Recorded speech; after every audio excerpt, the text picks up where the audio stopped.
Donc, bonjour à toutes et à tous. Merci d'être encore aujourd'hui nombreux et nombreuses pour cette nouvelle séance de la GEM, une séance qui est consacrée à Marx et la Commune, en ce jour anniversaire funeste, puisqu'il y a 150 ans jour pour jour se terminait la semaine sanglante.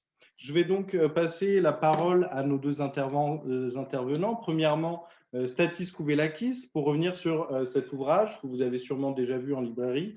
Ce qui est bien avec les dates anniversaires, c'est que les tables en librairie sont relativement bien fournies. Donc, c'est Karl Marx et Friedrich Engels sur la Commune de Paris, texte et controverses. Donc, un choix de texte de Marx, d'Engels autour de la Commune et d'un certain nombre de controverses qui en émergent avec une présentation, une préface, événements et stratégies révolutionnaires. Stathis va notamment revenir sur la lecture de la Commune, bien évidemment, mais aussi sur la manière dont on conçoit et dont on compose un ouvrage tel que celui-ci. L'autre ouvrage, c'est celui donc de Alice de Charentenay qui va intervenir, qu'elle a dirigé avec Jordi Braham Chamarin. Vous avez aussi sûrement vu en librairie, il est également plutôt présent. Donc c'est La Commune des écrivains, Paris 1871, Vivre et écrire l'insurrection, qui est une anthologie de textes littéraires, mais justement, ça va être tout l'enjeu de l'intervention d'Alice, qui interviendra aussi sur la manière dont on compose, dont on construit ce type d'ouvrage et ce qu'il permet de faire. Donc, on va faire comme d'habitude, c'est-à-dire que les intervenants vont intervenir chacune 20-25 minutes.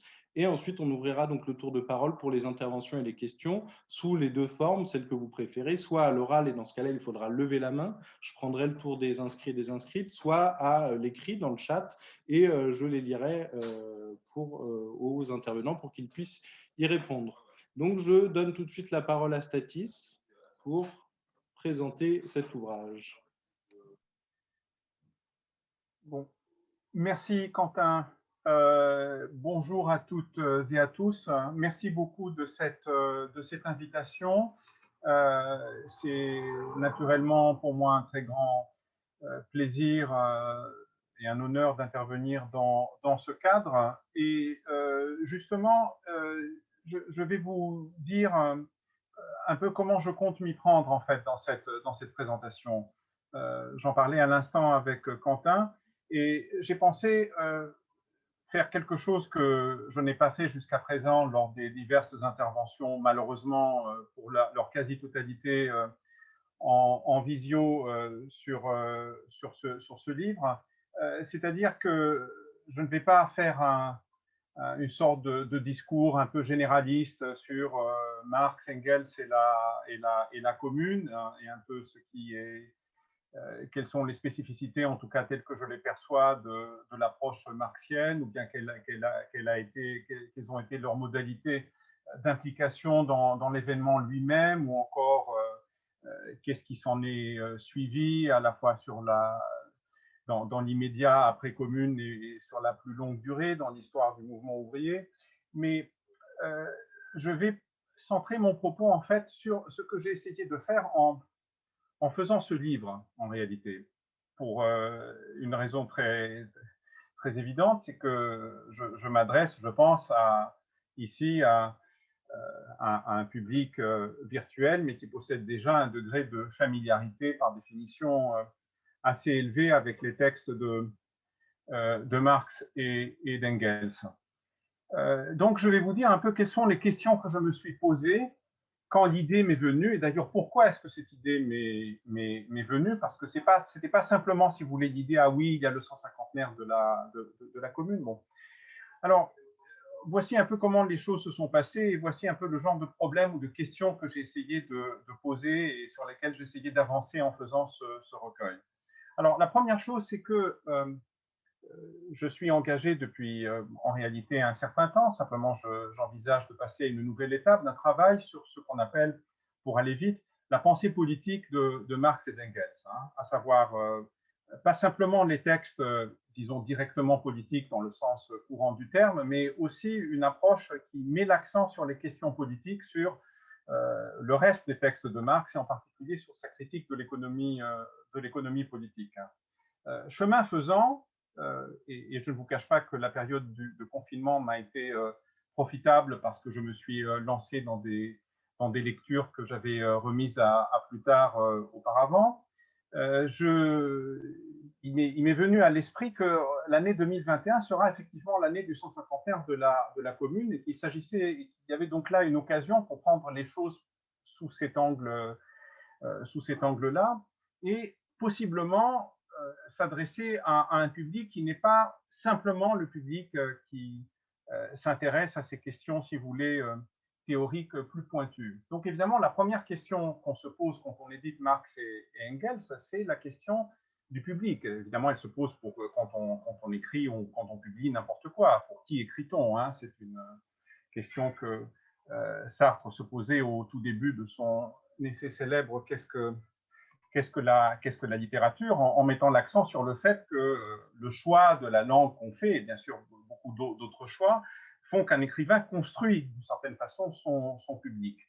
Donc, quel est en quelque sorte le public auquel j'ai essayé de m'adresser en faisant ce livre? Alors là, immédiatement, se pose un certain nombre de contraintes. La première étant que les délais étant extrêmement resserrés, parce que cette idée m'est venue en fait à peine au mois de juin de l'an dernier, les délais étaient tels qu'il était clair que je n'avais pas le temps de retraduire moi-même la totalité des textes que je comptais inclure.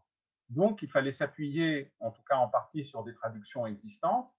Donc, trouver aussi un éditeur qui dispose d'un fonds de traduction déjà disponible à partir duquel il était possible de travailler. Donc là, le choix était quand même assez vite fait. Ça ne pouvait être que les éditions sociales.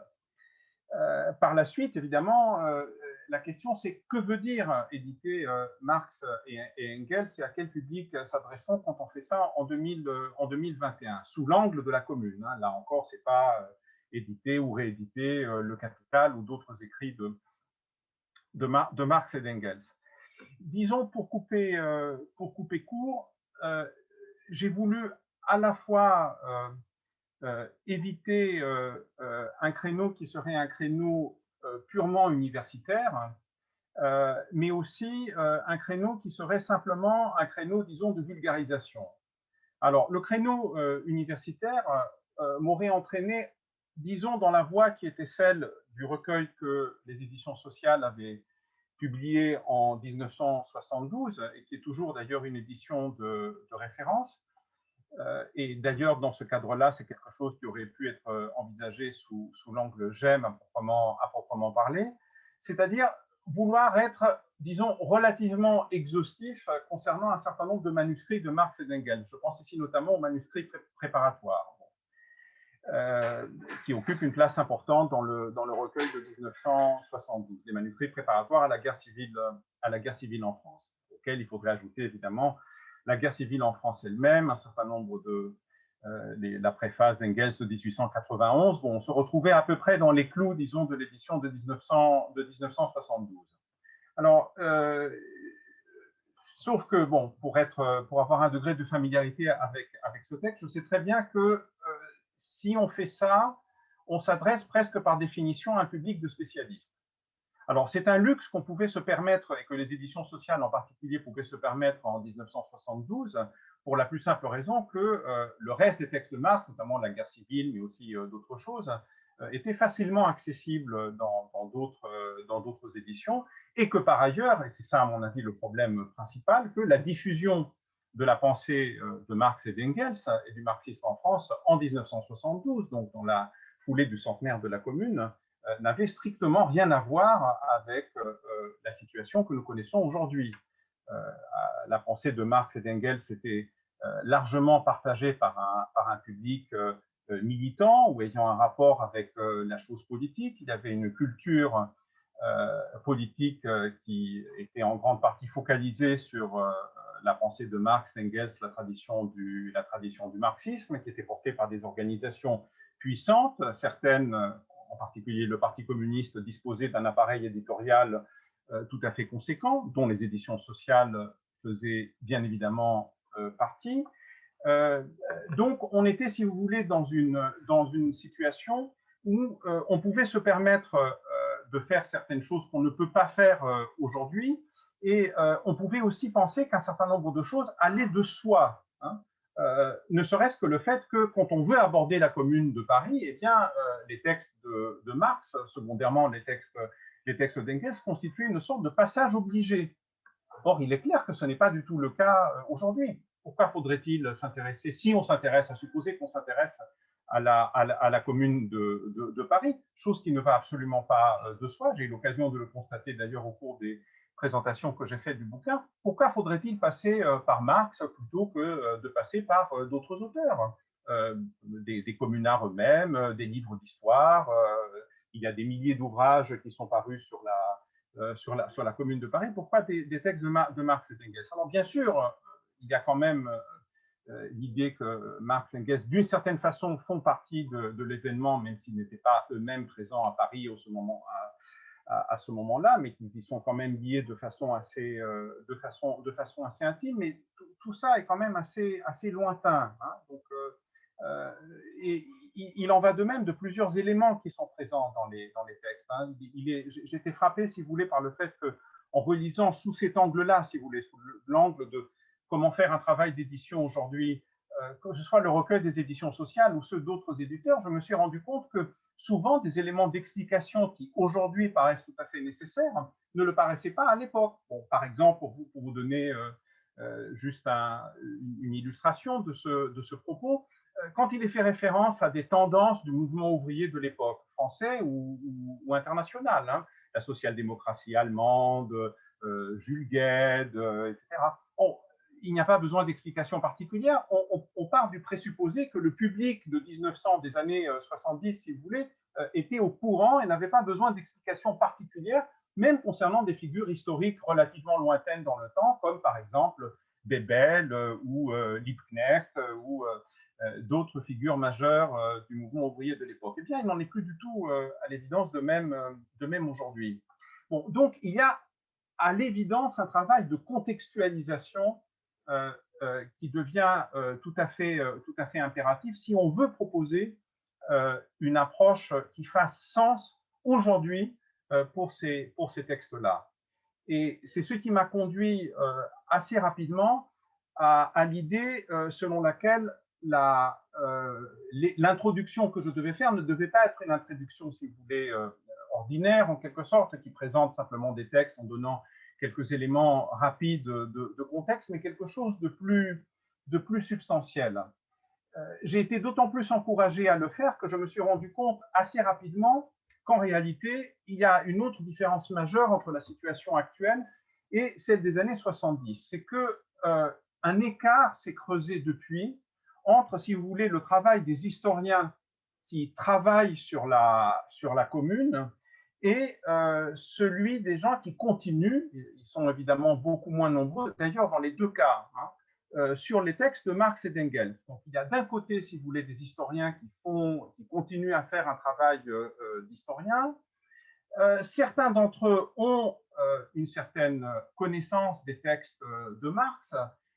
Il y a néanmoins de moins en moins, et en particulier en France et dans le monde francophone, d'historiens, disons, marxistes, hein, qui se réclament en tout cas de ces traditions pour lesquelles la pensée de Marx constitue, on va dire, une référence majeure ou centrale. Ce qui fait que je me suis rendu compte que plus on s'approche du présent, et là, ce qui est sorti au moment du 150e m'a vraiment conforté dans cet avis, on peut raconter, ça ne concerne pas simplement les historiens, ça ne concerne pas simplement les historiens de la commune. Hein. Sur Marx et sur Engels, on peut raconter aujourd'hui, vous savez, à peu près n'importe quoi. Hein. On ne peut pas raconter n'importe quoi sur Spinoza, on ne peut pas raconter n'importe quoi sur Platon. Si on raconte n'importe quoi sur Platon et Spinoza, il y a des connaisseurs qui sont des gens légitimes, notamment à cause de la position qu'ils occupent dans l'institution universitaire, qui vont intervenir et qui vont dire, bon, écoutez, cette personne-là raconte un peu ce qui lui passe par la tête sur ces auteurs. Sur Marx et sur Engels, vous pouvez raconter absolument n'importe quoi. Personne occupant une sorte de position légitime dans un certain champ du savoir ne viendra d'une certaine façon vous contredire. Les gens qui continuent à travailler ce terrain sont trop marginaux pour qu'ils puissent d'une certaine façon peser. Il y a un rapport de force hein, qui existe à ce niveau-là et dont il faut tenir compte. J'insiste sur le fait qu'il n'y a aucun complot anti-Marx ou aucune volonté délibérée de se tourner contre Marx. Hein. Je ne parle pas ici de gens qui font profession nécessairement d'anti-marxisme, etc. Non, pas du tout. C'est simplement une expression, une traduction de tendances profondes qui traversent le champ intellectuel et qui sont elles-mêmes liées, bien sûr, à des évolutions profondes d'ordre politique et culturel.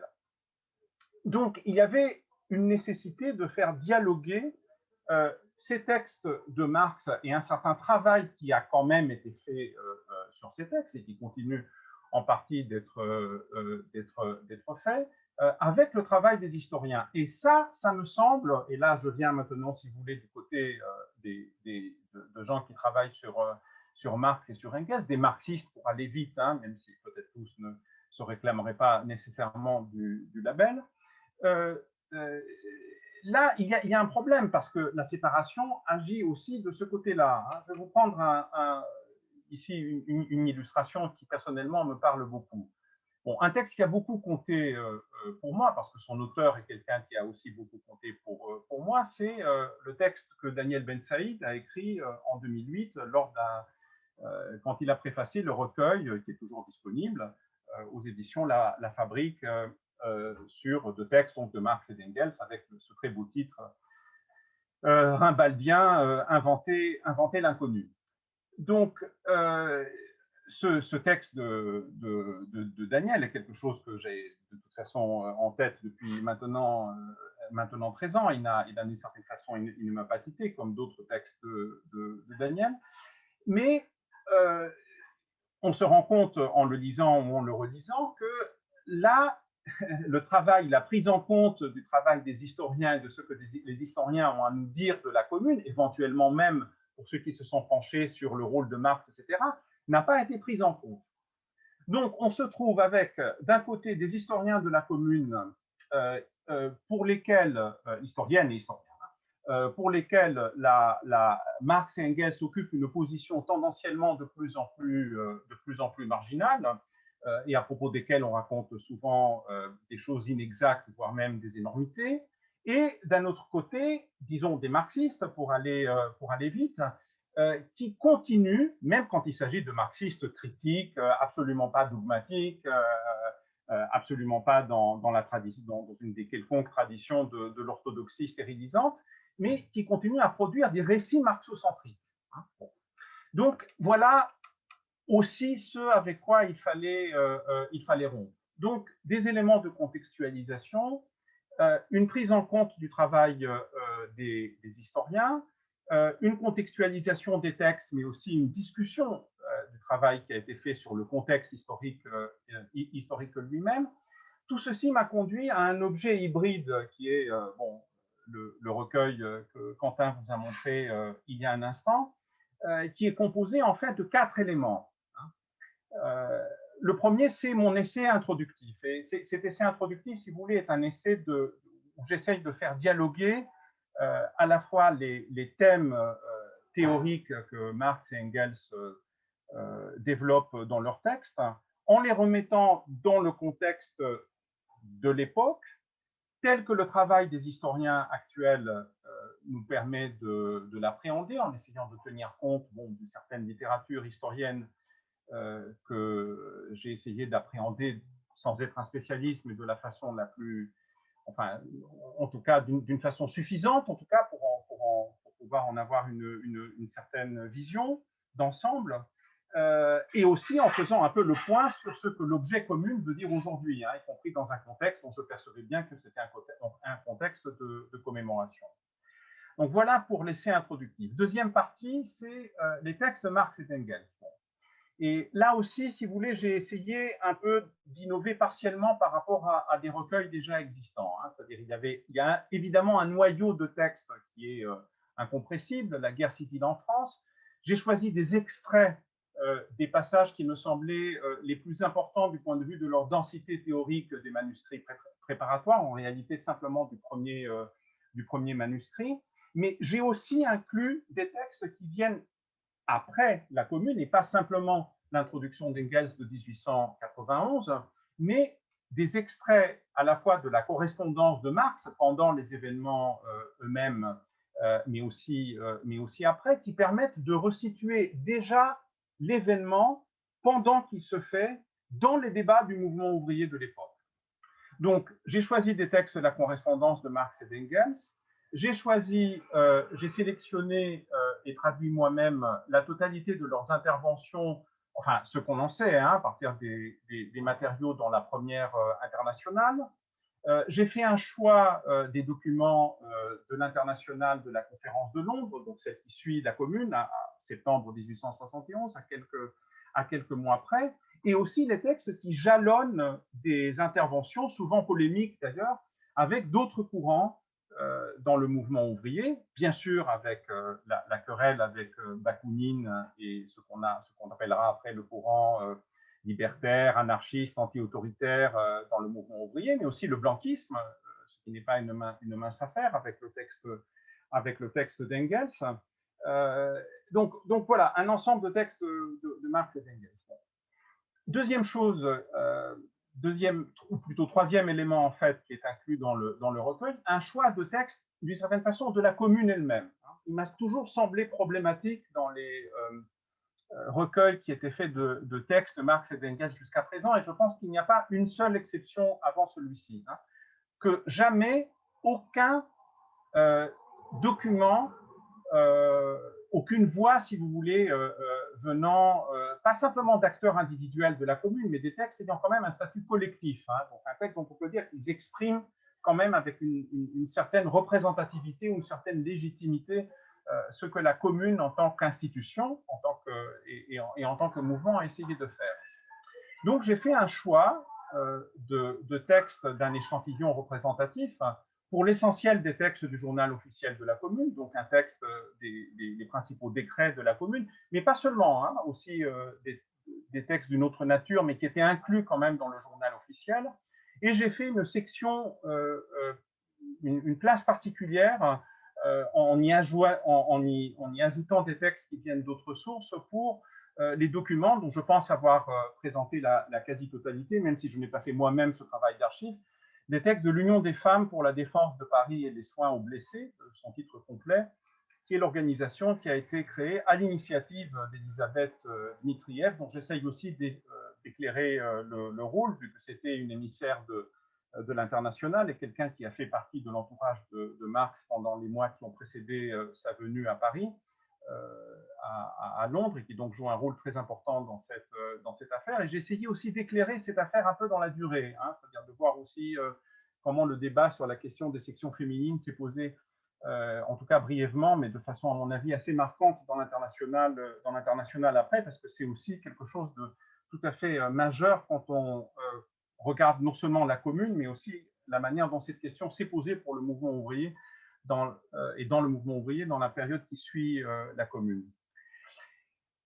Troisième élément, enfin, c'est que pour sortir des récits, si vous voulez, marxocentrés, impliquait d'inclure des voix de contemporains de Marx et d'Engels, mais qui ne partagent pas, ou pas nécessairement en tout cas, leur vue, qui sont des contemporains des événements ou de la période qui suit immédiatement la décennie après la Commune. Je me suis restreint, si vous voulez, à des textes qui vont jusqu'au début des années 1880. Et là encore, c'est un texte et c'est un élément qui, à mon avis, manquait.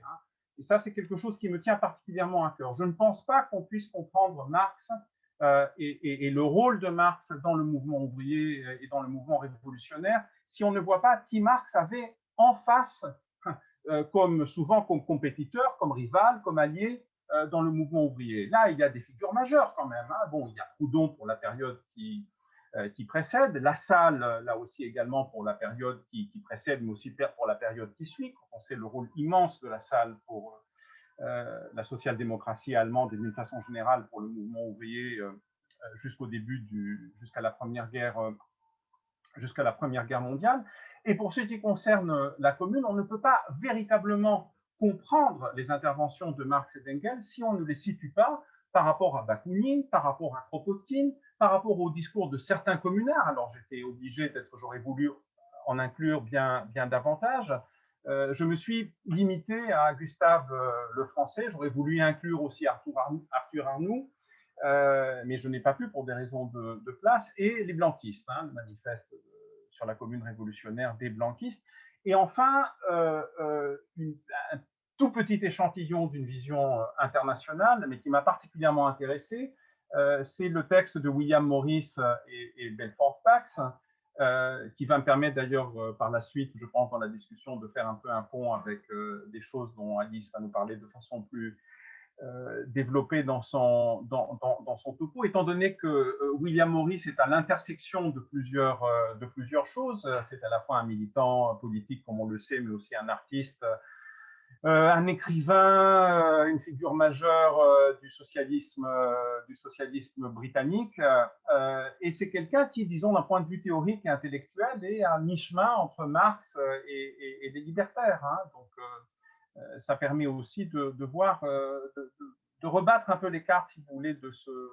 Voilà, donc j'en suis arrivé à un public, à un objet hybride, avec l'idée sans doute illusoire, et je vais m'arrêter là, avec l'idée de pouvoir aussi toucher un public hybride, c'est-à-dire un public qui est à la fois sans doute exigeant en matière de texte et qui aurait peut-être pu se satisfaire d'un objet qui serait purement académique et universitaire, mais aussi et avant tout, et je ne vous cache pas que ma cible était essentiellement celle-ci. C'était un public, disons, militant, qui s'intéresse avant tout à la chose politique, pour lequel les noms de Marx et d'Engels signifient quelque chose par rapport à un projet, par rapport à une pratique militante et politique, pour montrer que tout ça a quand même des choses à nous dire pour les débats d'aujourd'hui. Alors, quoi précisément, on aura peut-être l'occasion d'en parler plus en détail au cours de la discussion. Je m'arrête ici pour donner la parole à Alice. Merci de votre attention. Merci beaucoup, Stathis, effectivement. Donc, la parole est à Alice. Merci beaucoup. Merci à tout le monde et merci de m'avoir invitée. Je suis aussi très fière de présenter le livre que j'ai fait avec Jordi Braham-Chamarin ici à la GEM, puisque c'est un livre qui doit beaucoup à l'aide et aux traductions et aux encouragements de plusieurs membres de la GEM. Alors, moi et Jordi, nous sommes des littéraires. On a fait une anthologie littéraire sur la Commune de Paris. Et donc, c'est en tant que littéraire que je vais m'exprimer. Donc, c'est selon une perspective peut-être un peu différente de ce à quoi on vous a habitué ici. Et en fait, je voulais partir aussi d'enjeux éditoriaux, et notamment du contexte de production de notre livre, puisque nous, notre livre, c'est une initiative pour le coup d'éditeur. Donc, c'est la maison Gallimard, que je ne présente pas, qui a une collection d'anthologies, qui est une sous-collection de la collection Folio, une collection d'anthologies notamment historiques, qui avait publié quelque chose sur la Grande Guerre, quelque chose sur Waterloo, enfin, une anthologie aussi sur Notre-Dame de Paris en 2019.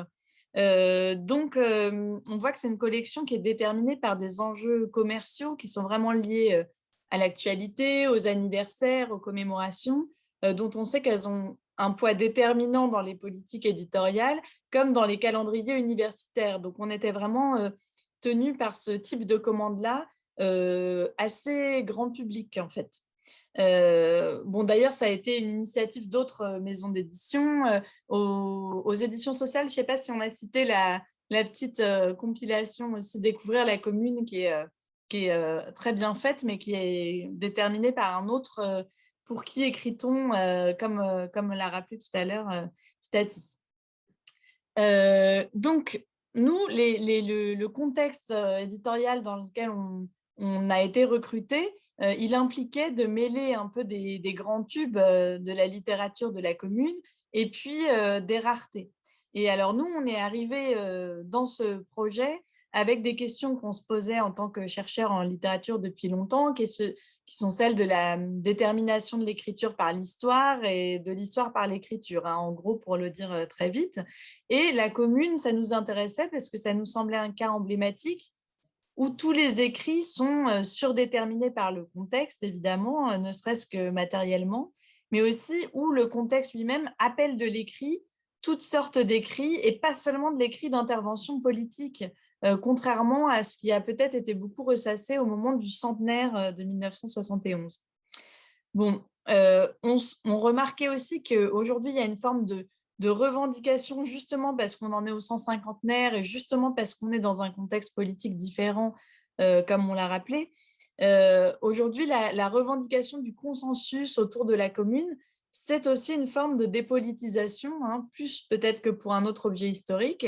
Et donc, il nous semblait que cette dépolitisation un peu consensuelle avait tendance à enrôler ou à s'appuyer largement, on va dire, sur la patrimonialisation d'un canon littéraire que du coup, on avait envie de secouer un peu, quoi.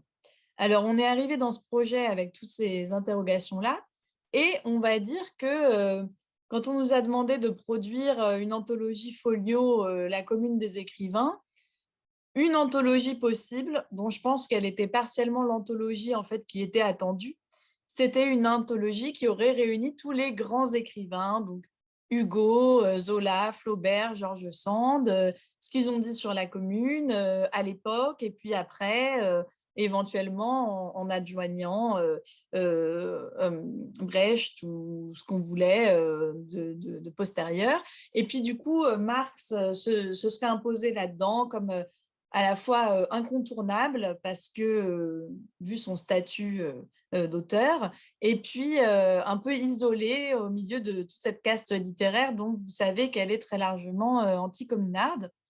Et il nous a semblé en fait que tout ça, enfin toute cette anthologie possible aurait reposé sur une abstraction du grand écrivain, de ce qu'on appelle le grand écrivain et de son statut tellement important dans la culture française, en dehors de toute détermination sociale, matérielle, etc. Et que ça reposerait aussi sur une tautologie, à savoir l'anthologie, c'est ce qui collectionne ce qui est déjà collectionné par la mémoire littéraire. Donc ça aurait été une anthologie possible qu'on aurait pu faire. Il y a tout à fait un marché pour ça. Et je pense que Folio est une collection qui se prête tout à fait à ça. Mais c'est justement celle qu'on n'avait pas envie de faire. Et nous, on a envie de refuser cette anthologie possible en étant très conscient. Et justement, on trouvait ça assez amusant de refuser cette anthologie à l'intérieur de la collection qui s'y prêtait peut-être le plus, dans une maison comme Gallimard. Donc, ce qu'on a fait, c'est qu'on est passé plutôt par la médiation des questions liées au champ littéraire et par une critique de la manière dont le patrimoine littéraire est structuré par l'intervention des éditeurs et des universitaires. Et il me semble que cette intervention est particulièrement sensible pour des conflits qui sont encore non résolus, comme la commune, ou en patrimonialisant encore plus les anticommunards, Zola, Hugo, Flaubert, ou ce que vous voulez, on accrédite l'idée que la commune est un truc contestable et contesté unanimement. Alors nous, en tant qu'anthologistes, on était du coup récipiendaires un peu de cette tradition, mais aussi conscients d'être des agents de transmission, de patrimonialisation, de reconnaissance, d'abord éditoriale, mais aussi éventuellement universitaire, scolaire, etc. Donc, on s'est beaucoup amusé à, bien sûr, mettre des extraits qui sont édités à 400 exemplaires chez Libertalia et à en mettre une page dans le folio et à dire que c'était absolument canonique au même titre que Hugo et Zola. Et puis, d'ailleurs, on voit que depuis 3 mois que le livre est sorti, on cite Alix Payen comme une incontournable de la Commune de Paris, même dans le Figaro littéraire, alors qu'elle a été éditée pour la première fois il y a 1 an à Libertalia, par exemple. Bon, alors, je pourrais développer sur la notion d'écrivain tant que vous voulez après, si ça vous intéresse, puisque notre livre s'appelle donc La commune des écrivains, justement pour mettre en cause cette notion de grand écrivain. Mais je vais passer un peu plus vite pour remarquer que cette lutte de reconnaissance symbolique entre le grand écrivain légitime à parler et les petites gens dans les lettres n'advient pas en 2021 à l'heure de la commémoration, n'advient pas non plus en 1971 pour le centenaire, mais elle a lieu en 1871 au moment de l'événement. puisque la commune suscite la production de textes, elle requiert de témoigner, d'agir, de communiquer, de transmettre des nouvelles aussi, de s'organiser, d'où une inflation de discours et d'écrits qui sont issus de non-professionnels et qui luttent aussi pour avoir droit de citer, en quelque sorte. Et donc, nous, l'intention de notre anthologie, c'est de donner accès à ce foisonnement un peu d'intentions qui peuvent être polémiques ou rhétoriques, d'interventions, ou pas du tout. C'est le cas, par exemple, des écrits privés, des correspondances, des journaux intimes, ou bien des textes qui peuvent avoir une vocation esthétique, des chansons, des poèmes, ce genre de choses. Donc, en fait, on a utilisé le laboratoire qui était la commune, qui est celui d'un contexte surdéterminant, en fait, et on a utilisé aussi le champ qui nous était ouvert dans cette collection bon marché, grand public de Folio, pour réfléchir à cette notion d'écrivain, pour réfléchir à l'accaparement de la littérature par ceux qu'on a construits comme étant de grands écrivains, et pour réfléchir aussi à la légitimité différente des différents genres littéraires, y compris à l'intérieur du camp militant, en quelque sorte. Donc, j'aimerais bien reparler un peu au sujet de Marx. Voilà. Donc, d'ailleurs, j'en viens un peu à quelle était la place du corpus marxiste là-dedans, dans cette réflexion, puisque Marx n'est pas un petit écrivain de part derrière les fagots, mais puisqu'on avait traité des petits écrivains de part derrière les fagots sur le même pied que les gros, on a aussi traité les gros comme des petits, et puis il en est ressorti quelque chose qui jette un peu un regard différent. Il ne s'agissait pas de disqualifier les auteurs reconnus, dont Marx, puisque de toute manière, il est attendu dans une anthologie de ce type, du fait, bien sûr, de sa notoriété, de la fortune de ses travaux et tout, il n'était pas question de l'éliminer. Mais à partir du moment où on avait un peu abrasé la notion de grand écrivain, on avait refusé de faire l'anthologie Hugo, Flaubert, Zola et Marx, alors du coup, sa présence dans notre travail a forcément un autre sens, puisqu'il est entre Alix Payen et Hugo, Eugénie de Castellane et Flaubert, Victorine Brochet et Marx. Donc du coup, j'insiste sur le fait que cette colocation transforme aussi l'autorité de l'auteur.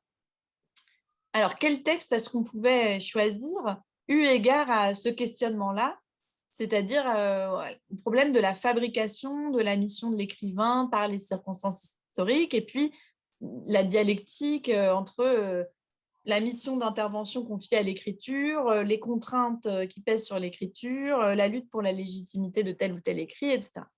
Alors, il y a deux idées surtout qui nous ont semblé devoir être transcrites dans notre livre. La première, Statis en a un peu parlé, c'est que Marx s'insère dans des communautés d'écriture qui portent leur propre détermination. Ce n'est évidemment pas un auteur isolé, un individu grand écrivain abstrait de ses récipiendaires. Les communautés, il y en a principalement deux à nos yeux qui pèsent le plus lourd. C'est sa famille, d'abord à Londres, puisque Marx, c'est en fait les Marx, hein, on ne peut pas vraiment le séparer comme ça des femmes qui l'entourent. Et la deuxième communauté, c'est l'international, dont la dispersion géographique est plus étendue. Et donc, ça permettait de sortir de juste l'individu complètement pétrifié Marx, et de répondre aussi un peu, encore une fois, à ce pour qui écrit-on, puisque ce n'est pas la même chose d'envoyer une lettre à son médecin Kugelmann, enfin un médecin ami Kugelmann, et puis d'écrire à toute l'internationale. Donc, ce faisant, ça nous a fait aussi relativiser forcément la place de la guerre civile en France, qui est un texte qui naturellement a été beaucoup plus édité, notamment depuis 1891 avec la préface d'Engels et les 3 adresses précédentes de Marx au Conseil de laïcité, qui ont fini par constituer un peu le corpus canonique des positions de Marx sur la guerre civile. Et puis là, tout à l'heure, Statis parlait de l'édition de ce corpus, où je rappelle qu'il y avait une adjonction de quelques lettres aux éditions sociales. Puis en 2008, dans le livre à la fabrique qui a été cité déjà, Inventer l'inconnu, là, il y a des dizaines de lettres. Et en 2021, dans le livre de Statis, là, il y a carrément 31 lettres. et même une diversité générique qui est vraiment très intéressante parce que ça nous renseigne un peu sur un état de la lutte de légitimité de l'essai, qui était le genre noble dans la tradition militante et communiste depuis très longtemps, par rapport à d'autres types de textes, notamment des textes d'intervention, mais aussi des textes à caractère privé. Et donc, nous, on a beaucoup travaillé sur la revalorisation de ces différents genres, notamment parce qu'en revalorisant les genres privés, notamment la lettre, par rapport aux textes d'intervention, eh ben, le rôle des femmes de l'entourage de Marx se trouvait tout à coup valorisé, puisque l'écrit privé, enfin la vie privée est beaucoup plus féminine, comme on sait. Hein. Donc, quand on veut revaloriser le rôle des femmes, comme on sait, on ne peut pas le faire en gardant les mêmes cadres de légitimation, mais la réciproque, c'est que dès qu'on réfléchit aux cadres de légitimation et qu'on les met un petit peu en cause, immédiatement, nos anthologies et autres travaux se féminisent. La deuxième idée qu'on voulait manifester dans notre insertion de Marx dans l'anthologie, c'est qu'il y a une forme de paradoxe dans l'écriture au moment de la Commune, qu'on retrouve d'ailleurs dans beaucoup d'événements historiques, qui a été beaucoup commenté au sujet de la Shoah, etc., mais dont la Commune offre vraiment un cas d'école. C'est qu'on a d'un côté les participants de la Commune, et eux, finalement, ils écrivent peu. Alors, ils écrivent, mais très peu. Pourquoi? Parce qu'ils vivent ensemble, parce qu'ils se battent ensemble, et parce qu'ils n'ont pas tellement besoin d'écrire, puisqu'ils se voient énormément, en fait. Et puis, d'un autre côté, on a les militants européens de l'international qui, eux, en revanche, ne peuvent plus circuler, ne peuvent plus se rencontrer, et écrivent beaucoup. Donc ça, c'est le cas des Marx qui écrivent beaucoup à l'extérieur, mais dont évidemment, on n'a pas le contenu des échanges en famille. Donc c'est ça aussi qui est intéressant, c'est que les seules traces écrites qu'on a, c'est les traces entre individus qui sont séparés par l'événement, alors que ceux qui cohabitent, que ce soit dans Paris ou à Londres, on a moins de traces de ça. Voilà. Alors, je ne sais pas si j'ai besoin de rappeler le problème de la circulation des informations pendant la Commune. Pour ceux pour qui ce ne serait pas clair, en fait, il y a un vrai blocus sur la presse parisienne et sur le courrier d'ailleurs. Donc, seule la presse versaillaise et la presse internationale circulent. Donc, c'est un peu quasiment les seules sources d'information des internationaux et de Marx pour leurs commentaires. Même on a des phrases assassines de Marx contre la presse dans ses lettres à Kugelmann qui lui dit bien de faire très attention à ce que la presse diffuse. Donc, c'est très difficile d'obtenir des circulations entre les acteurs et les commentateurs extérieurs. Alors, pour en venir à comment on s'y est pris dans notre anthologie assez rapidement, nous, on a distingué un peu, comme dans le livre de Statis, les écrits à chaud, donc les lettres, les textes d'intervention, tout ce qui a une dimension rhétorique très forte dans l'immédiateté de l'événement, et puis les récits rétrospectifs, notamment narratifs, et enfin, par la suite, tout ce qui concerne l'héritage, donc la dimension théorique et les essais. Et on retrouve les cercles Marx dans ces différentes catégories, puisque tous ces régimes d'écriture sont mobilisés par eux. Donc, pendant la Commune même, on a inséré des textes de Marx lui-même, dont on sait qu'il a des liens polymorphes avec l'international, avec le mouvement social, qu'il est en pleine rivalité avec les anarchistes, que tout ça s'incarne en lui et se donne à lire dans ses écrits. Qui correspond aussi avec des proches qui sont envoyés ou qui sont demeurés en France. Sa fille Laura qui est à Bordeaux, l'époux de Laura Lafargue qui monte à Paris. Toute communication postale avec la Commune est rompue par Versailles, donc les lettres s'échangent tant bien que mal, etc. Mais on a plus de choses avec ses correspondants allemands, suisses et tout ça. Donc nous, on a choisi de publier les lettres à Kugelmann du 12 et du 17 avril 71 Pourquoi? Parce que, en fait, comme Kugelmann est un internationaliste, mais aussi un médecin, d'ailleurs gynécologue, je crois, on voit bien comment s'interpénètrent à l'intérieur de la lettre les nouvelles intimes, notamment des nouvelles sur sa santé, puisqu'on sait que c'est un des soucis principaux de Marx, et le commentaire politique. Et donc, on aimait bien voir s'illustrer ces caractéristiques du genre littéraire qu'est la lettre, c'est-à-dire c'est un écrit privé, spontané, mais un peu qui peut glisser d'un type de discours à l'autre. Et aussi parce que la lettre est un écrit par définition sériel.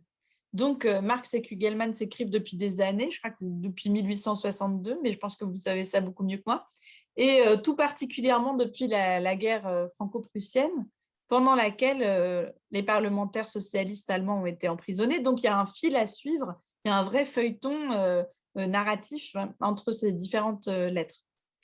Et justement, il y a une conjonction un peu dans ces lettres Marx-Kugelmann du caractère privé, du caractère sériel, puisqu'il me semble que dans ces lettres, on voit que Marx se montre de plus en plus conscient du fait que ses écrits vont être tournés vers une diffusion.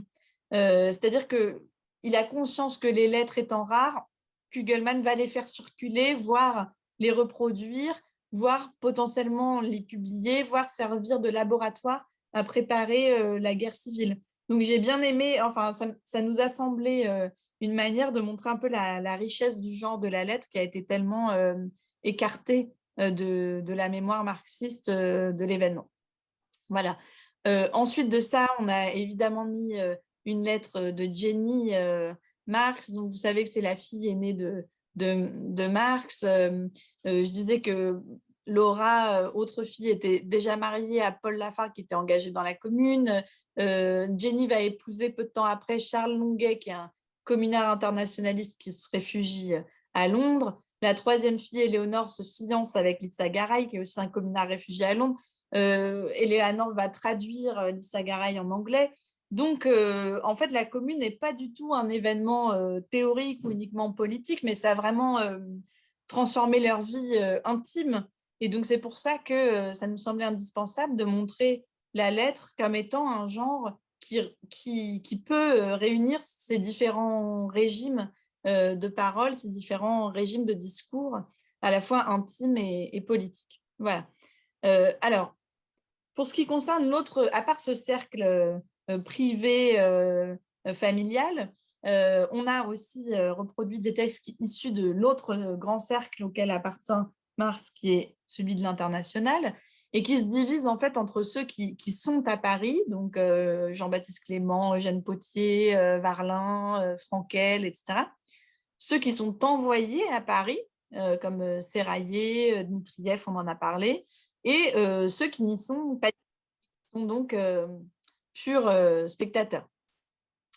Et évidemment, il y a une surreprésentation des internationalistes parmi les acteurs, les actrices du mouvement, étant donné que l'international est une forme d'élite intellectuelle du mouvement ouvrier. Donc ça, c'était aussi intéressant de voir que leur rapport à l'écrit est assez spécifique.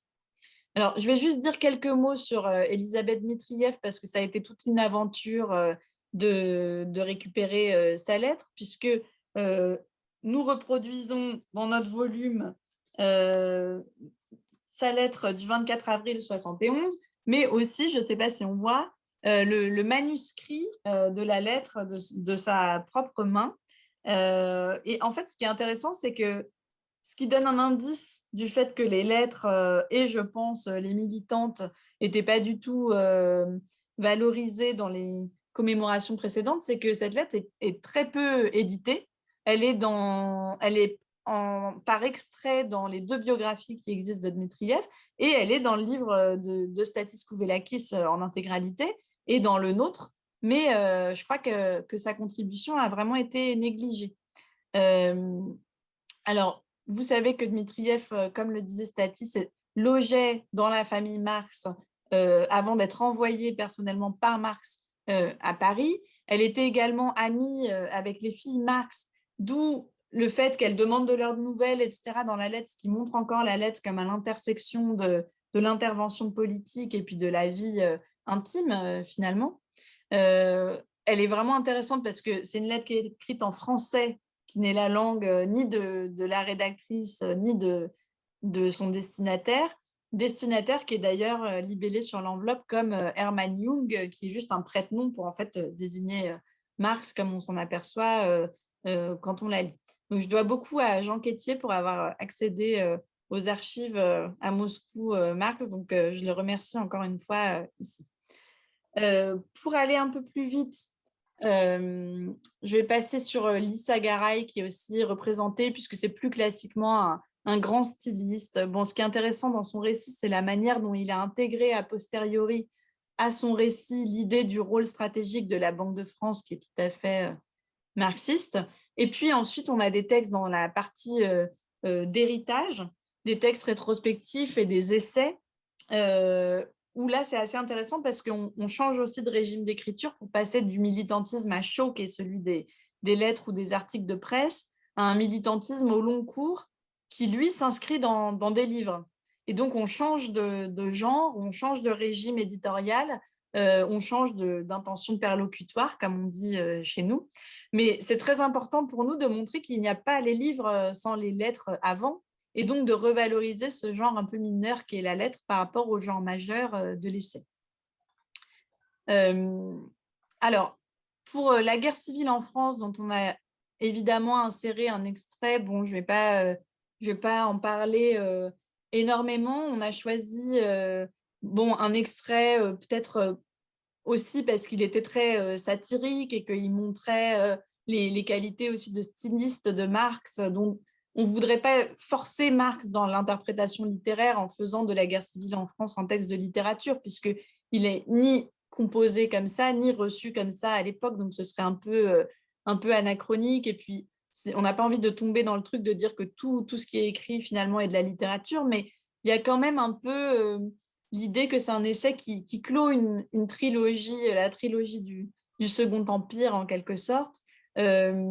Et puis le passage d'un commentaire qui est censé être celui d'une intervention à chaud sur la stratégie et qui devient par le fait et presque un peu par hasard le premier bilan tiré de la Commune de Paris, qui a complètement changé le statut d'auteur de Marx, puisque ça a été son plus grand succès sur le coup. Et que ça a largement contribué à le faire connaître. Donc, c'est la guerre civile en France qui a construit l'autorité de Marx, en quelque sorte.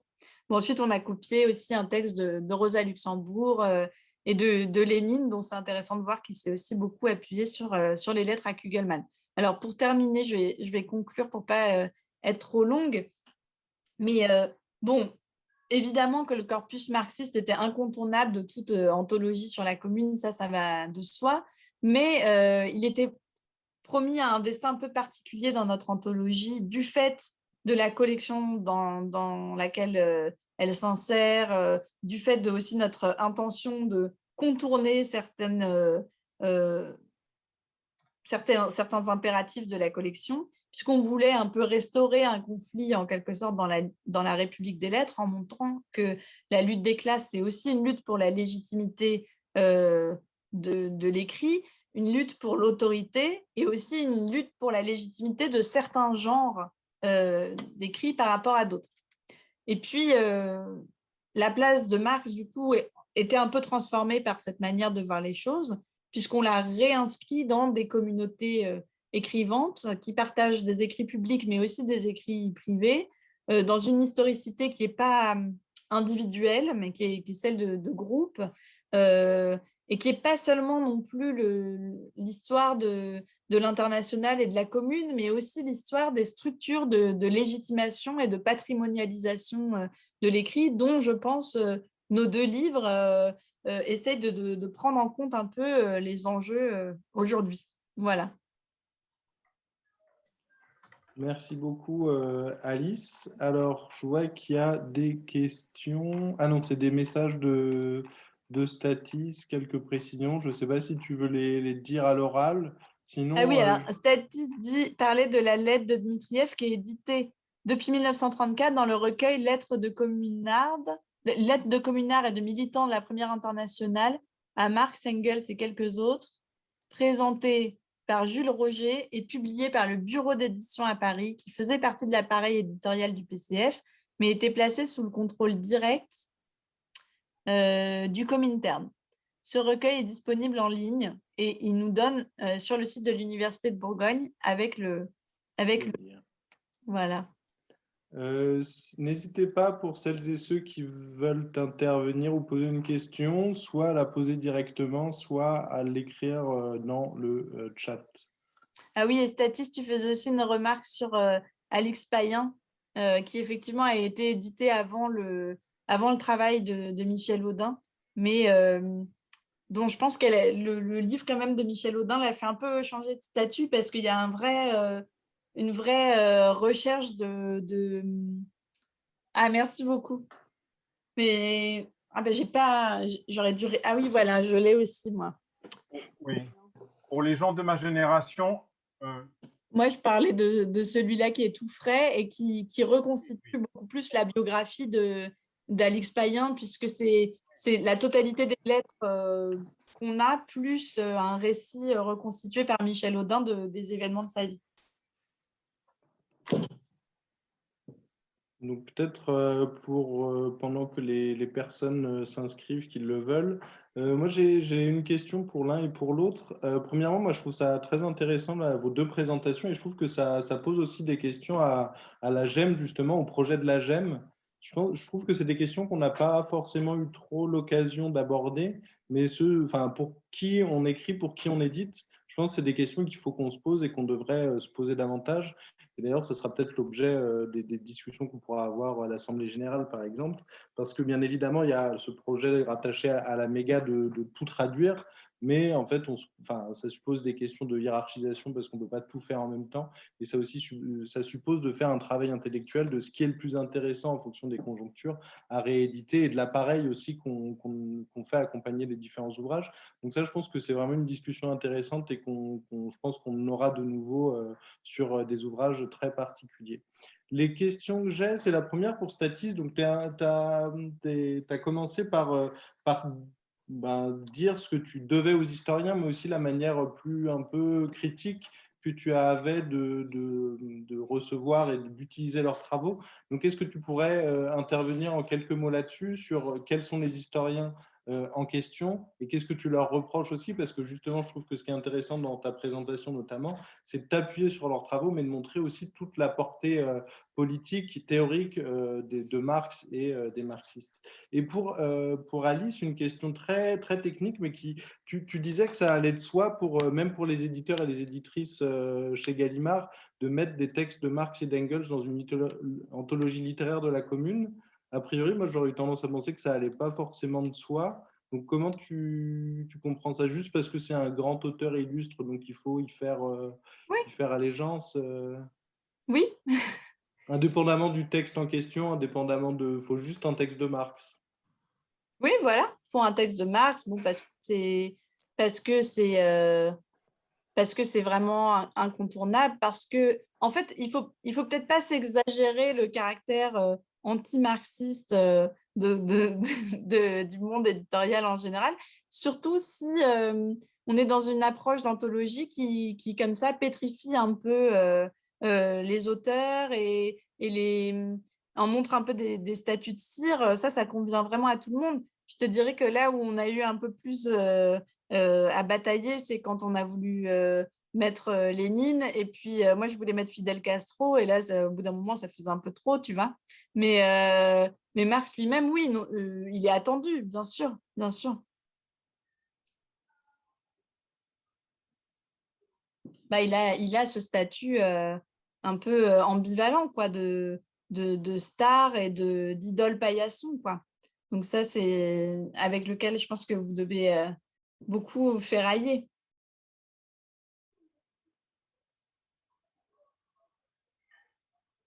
Oui. Je peux intervenir? Oui.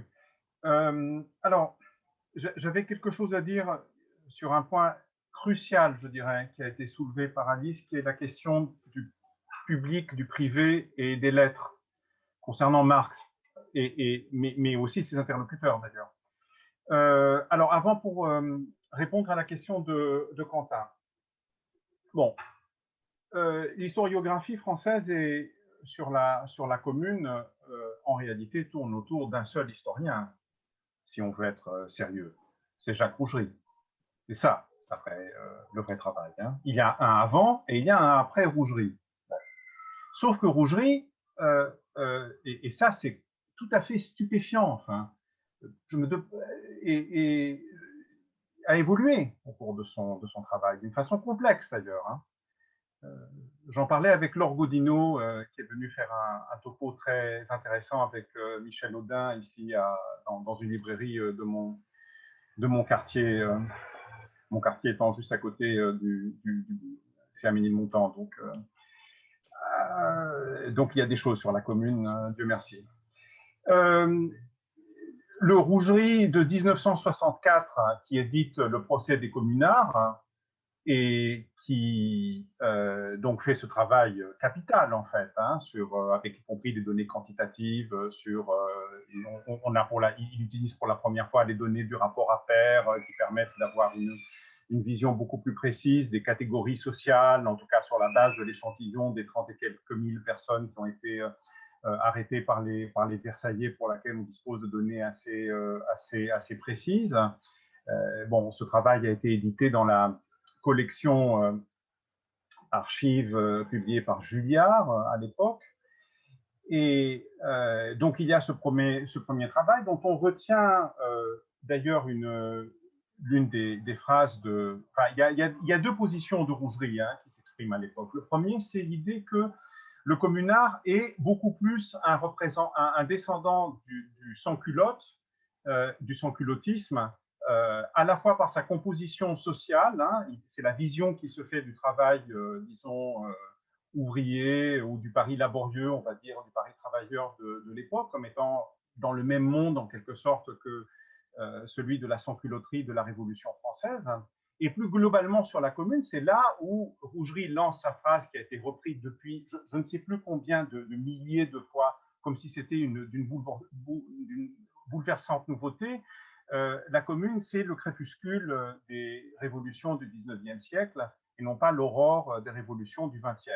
Parenthèse, j'essaye de montrer dans mon recueil que l'idée selon laquelle la commune clôturait un cycle révolutionnaire faisait consensus parmi tous les courants révolutionnaires immédiatement après la commune. C'est-à-dire tous posent ça comme quelque chose d'acquis et à partir de là redéploient justement tout un terrain, y compris un répertoire d'action, un répertoire de modes d'intervention à partir du fait que justement la commune ne sera pas un événement répétable en tant que tel. Sauf sur un mode très particulier sur lequel je voudrais revenir parce que c'est un point sur lequel j'ai un peu tiqué lors de la brève présentation d'Alice et de Jordi dans leur recueil. Ça, c'est le Rougerie de 1964. Rougerie 1971, qui est son livre majeur, en fait, hein, avec les articles qu'il avait publiés, notamment celui sur la première internationale laïcité et le mouvement ouvrier parisien à l'occasion du centenaire. C'est Paris Libre, bien sûr, qui est la référence. Enfin, s'il n'y a qu'un livre d'historien à mettre entre les mains de tout le monde, c'est bien évidemment celui-là. Sauf que là, c'est quasiment un autre Rougerie. C'est un autre Rougerie.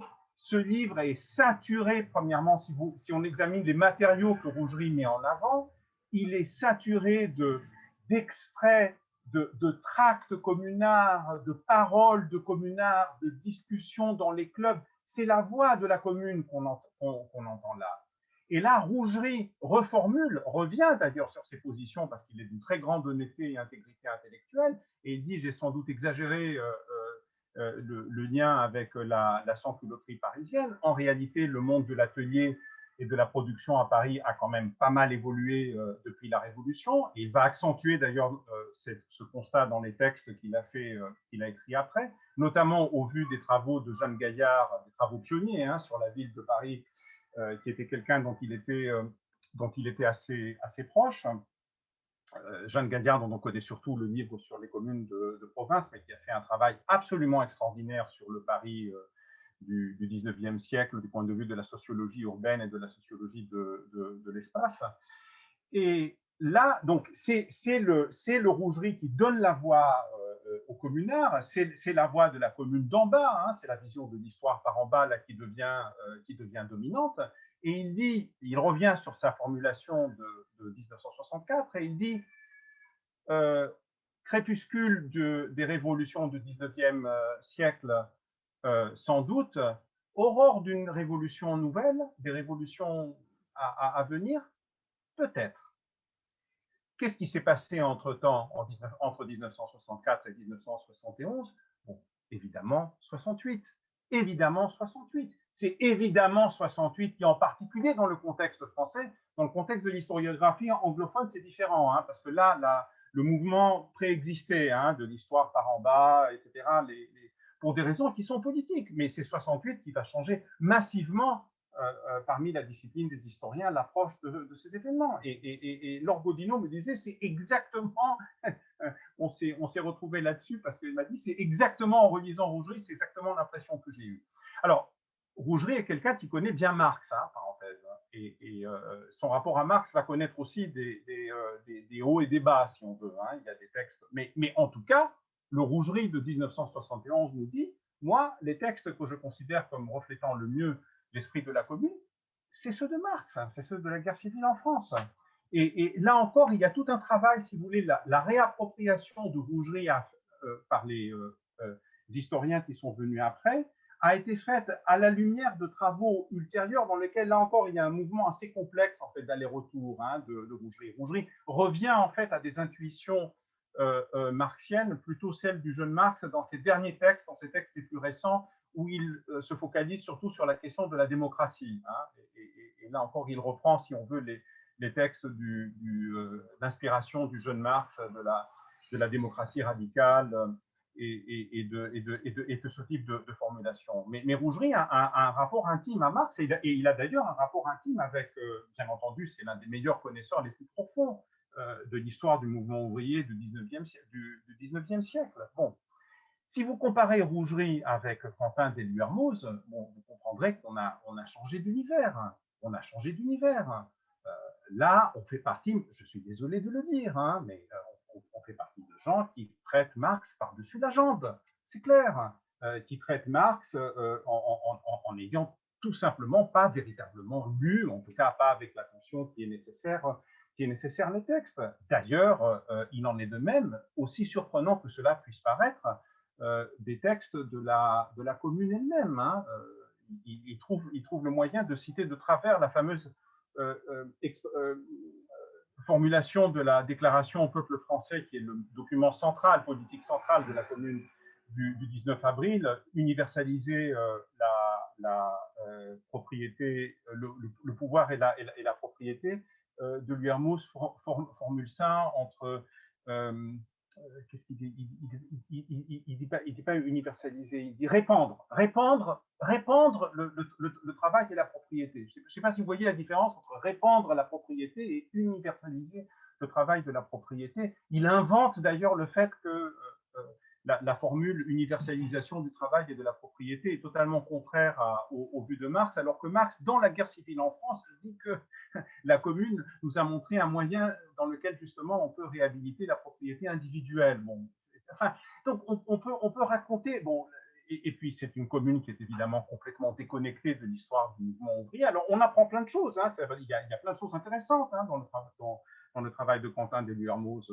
On apprend quelles sont les retombées de la commune au Mexique, dans divers endroits du monde. Il y a des choses très intéressantes sur la façon dont la révolte de Mokrani, la révolte algérienne, a été perçue par les communards, sur la commune d'Alger elle-même à proprement parler. Bon, il y a toutes ces dimensions internationales, tout ça est, si vous voulez, très, très intéressant, mais bon, là, il y a quand même quelque chose qui, moi, personnellement, me pose problème, si vous voulez, hein, et ça me pose problème, y compris d'un point de vue philologique, hein, donc je me suis fait un plaisir à relever ça.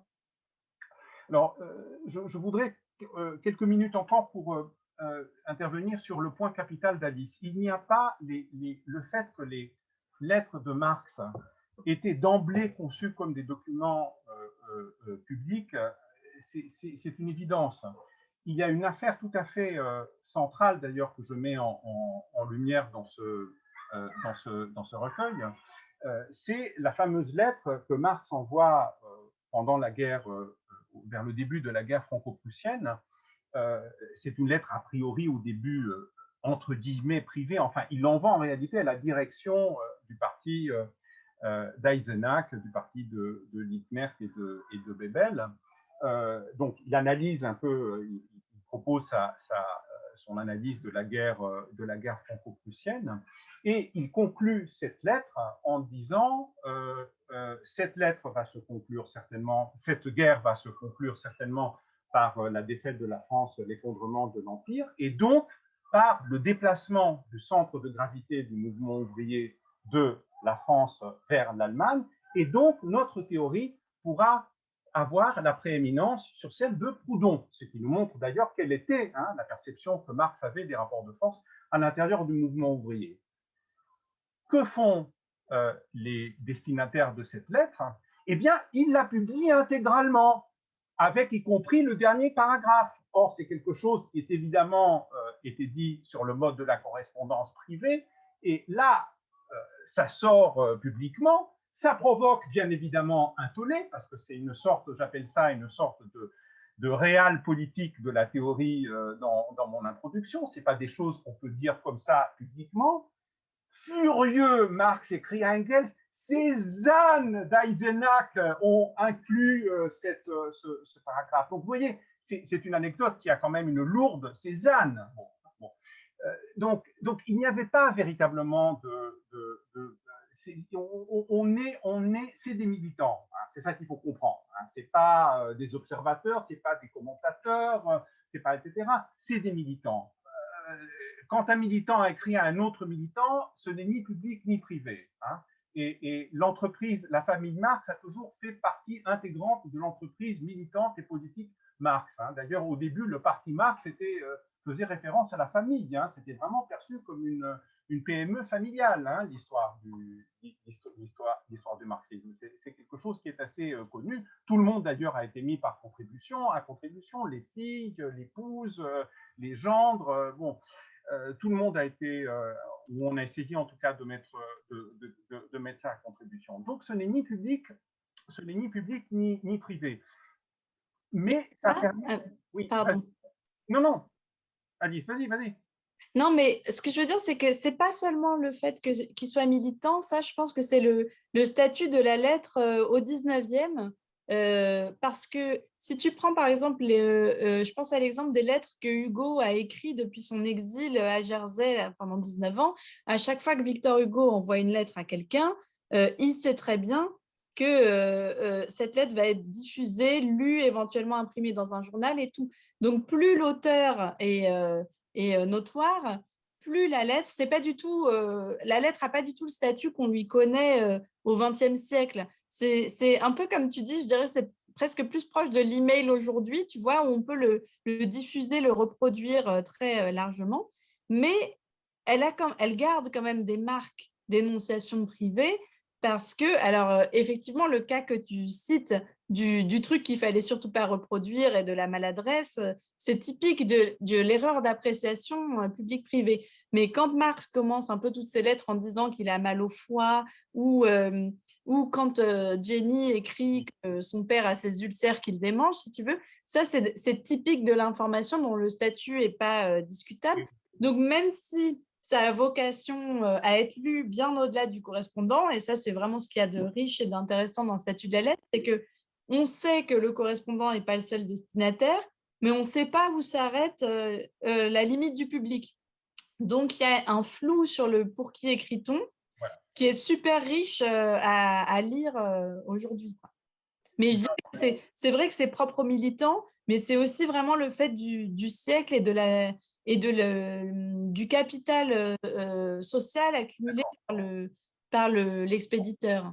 On est bien d'accord, mais je voulais suggérer l'idée d'une porosité, en fait, du fait que les frontières ne sont pas du tout étanches. Ce qui permet de jeter un regard nouveau sur le corpus canonique des textes de Marx, auquel Alice s'est référée, corpus canonique qui comprend invariablement 4 textes, les deux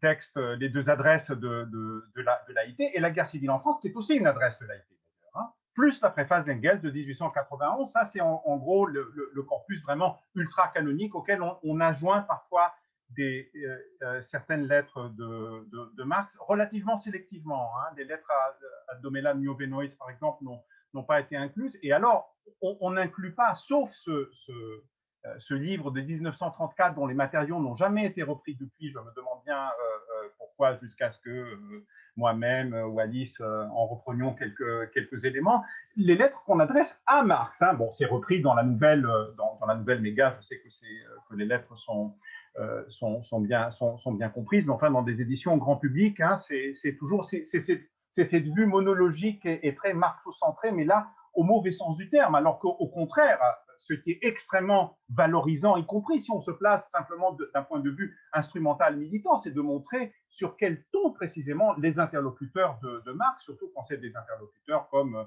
Léo Frankel, par exemple, s'adresse, ou Elisabeth Dmitriev par le truchement de Jung, qui est quand même membre du Conseil général de l'International. Hein, donc, c'était simplement éviter que l'adresse de Marx, sans doute, figure en tant que telle, parce que le courrier était soumis à tous les obstacles auxquels Alix se réfère.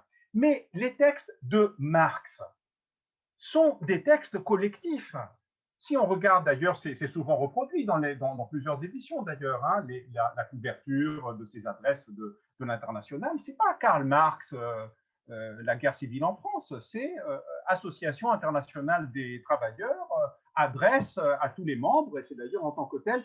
Et d'ailleurs, j'ai fait, vous pouvez pas vous imaginer le temps que j'ai consacré pour qu'à la fin des textes, on a toute la liste des signatures des membres du Conseil général, liste qui n'est pas du tout anodine, parce que la guerre civile en France, deux des membres les plus importants du Conseil général refusent de la signer et vont quitter l'International après. C'est le début de la rupture avec les syndicats britanniques, c'est-à-dire avec la seule organisation de masse de l'International. Ce n'est pas rien quand même comme affaire, mais les prénoms de plusieurs des membres du Conseil général sont en général systématiquement omis ou mentionné simplement avec une majuscule du début. Il en est de même, d'ailleurs, c'était un usage à l'évidence assez courant hein, au XIXe siècle. Alice le sait davantage que moi, et ça reflète sans doute une certaine hiérarchisation. Hein. J'ai remarqué que les personnages les plus connus et les plus visibles sont systématiquement référés avec leur prénom en entier, alors que les personnages les moins connus, par exemple,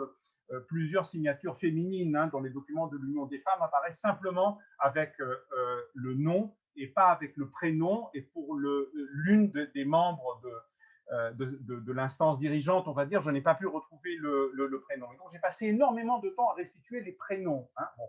Mais c'est des textes collectifs. Marx les écrit, sachant que, bien sûr, il essaye de faire passer ses positions, naturellement, mais il sait très bien que c'est des documents de l'International qui doivent exprimer un point de vue collectif, celui d'une instance, qui engage l'autorité de cette instance. Ça a des conséquences très lourdes. Par exemple, dans la guerre civile en France, il est évident que Marx va mettre de côté les points qui ont divisé l'International elle-même, qui divise à la fois l'International au niveau de son conseil général à Londres, dans une certaine mesure, mais qui ont aussi divisé très profondément l'International parisienne. Par exemple, la question de la division de la commune entre minorité et majorité autour de l'affaire du comité du salut public en mai. C'est des choses dont Marx était parfaitement au courant dans ses papiers. D'ailleurs, il y a intégralement le manifeste de la minorité. Et dans les ajouts qu'il va faire à la traduction allemande de Lisa Garret, il va exprimer en quelque sorte ses propres positions sur la question. Mais la guerre civile en France n'en parle pas, parce qu'évidemment, on ne va pas faire, ce n'était pas le moment de faire ce déballage public. Mais la logique même du texte de la guerre civile en France est écrite en tant que texte collectif qui est rédigé pendant la semaine sanglante, quasiment intégralement, qui sort publiquement quelques semaines après, et l'essentiel du texte est consacré à produire un contre-récit de l'événement qui vient contrer le récit dominant, celui de toute la presse bourgeoise de l'époque, qui est de présenter les communards comme des pyromanes. Donc, il est évident qu'entre la vision de la commune des textes et la vision de ces documents, eh bien, il y a des dissonances que j'ai d'ailleurs systématiquement relevées. Hein. Marx est très lucide sur certaines limites et sur certaines erreurs de la commune qu'il relève dans sa correspondance, disons, avec tous les guillemets qui s'imposent, privée depuis très tôt. Il ne dit pas ça dans évidemment, c'est des éléments qu'on ne retrouve pas dans la guerre civile en France. Alors, certains historiens, comme par exemple l'historien britannique Roger Toombs, le François Furet britannique de la Commune, qui curieusement bénéficie d'une notoriété formidable auprès des historiens français qui ne sont pas nécessairement anticommunards, nous dit, vous voyez, c'est la preuve, Marx ment consciemment pour des raisons de propagande, il raconte des salades, c'est à peu près ça, hein, je vous assure, j'exagère à peine, hein, le contenu de ce que Toombs dit, alors qu'en réalité, on sait très bien qu'il était au courant, etc. Non, ça ne se passe pas comme ça. Quand on écrit des textes qui ont un statut de texte collectif et qu'on engage une instance entière, on ne va pas s'exprimer de la même façon que des textes qui se portent le nom ou bien dans une correspondance, parce que ça renvoie à un contexte, ça renvoie à un rapport de force, à la voix interne dans le discours public tel qu'il existait à l'époque. Donc, on ne peut pas se faire une idée du statut politique de ces textes si on ne prend pas en compte tous ces paramètres. Désolé, j'ai été très long, je m'arrête. Merci à vous deux. Il y a deux demandes de parole. La première, donc, à Gérald Mazot. Oui, merci. Ma question s'adresse aussi bien à Alice qu'à Stathis. Je suis conscient qu'elle est à la limite du hors-sujet, mais on verra bien. Est-ce qu'Arthur Rimbaud a une place dans vos deux ouvrages? Et si oui, laquelle? Et sinon, pourquoi?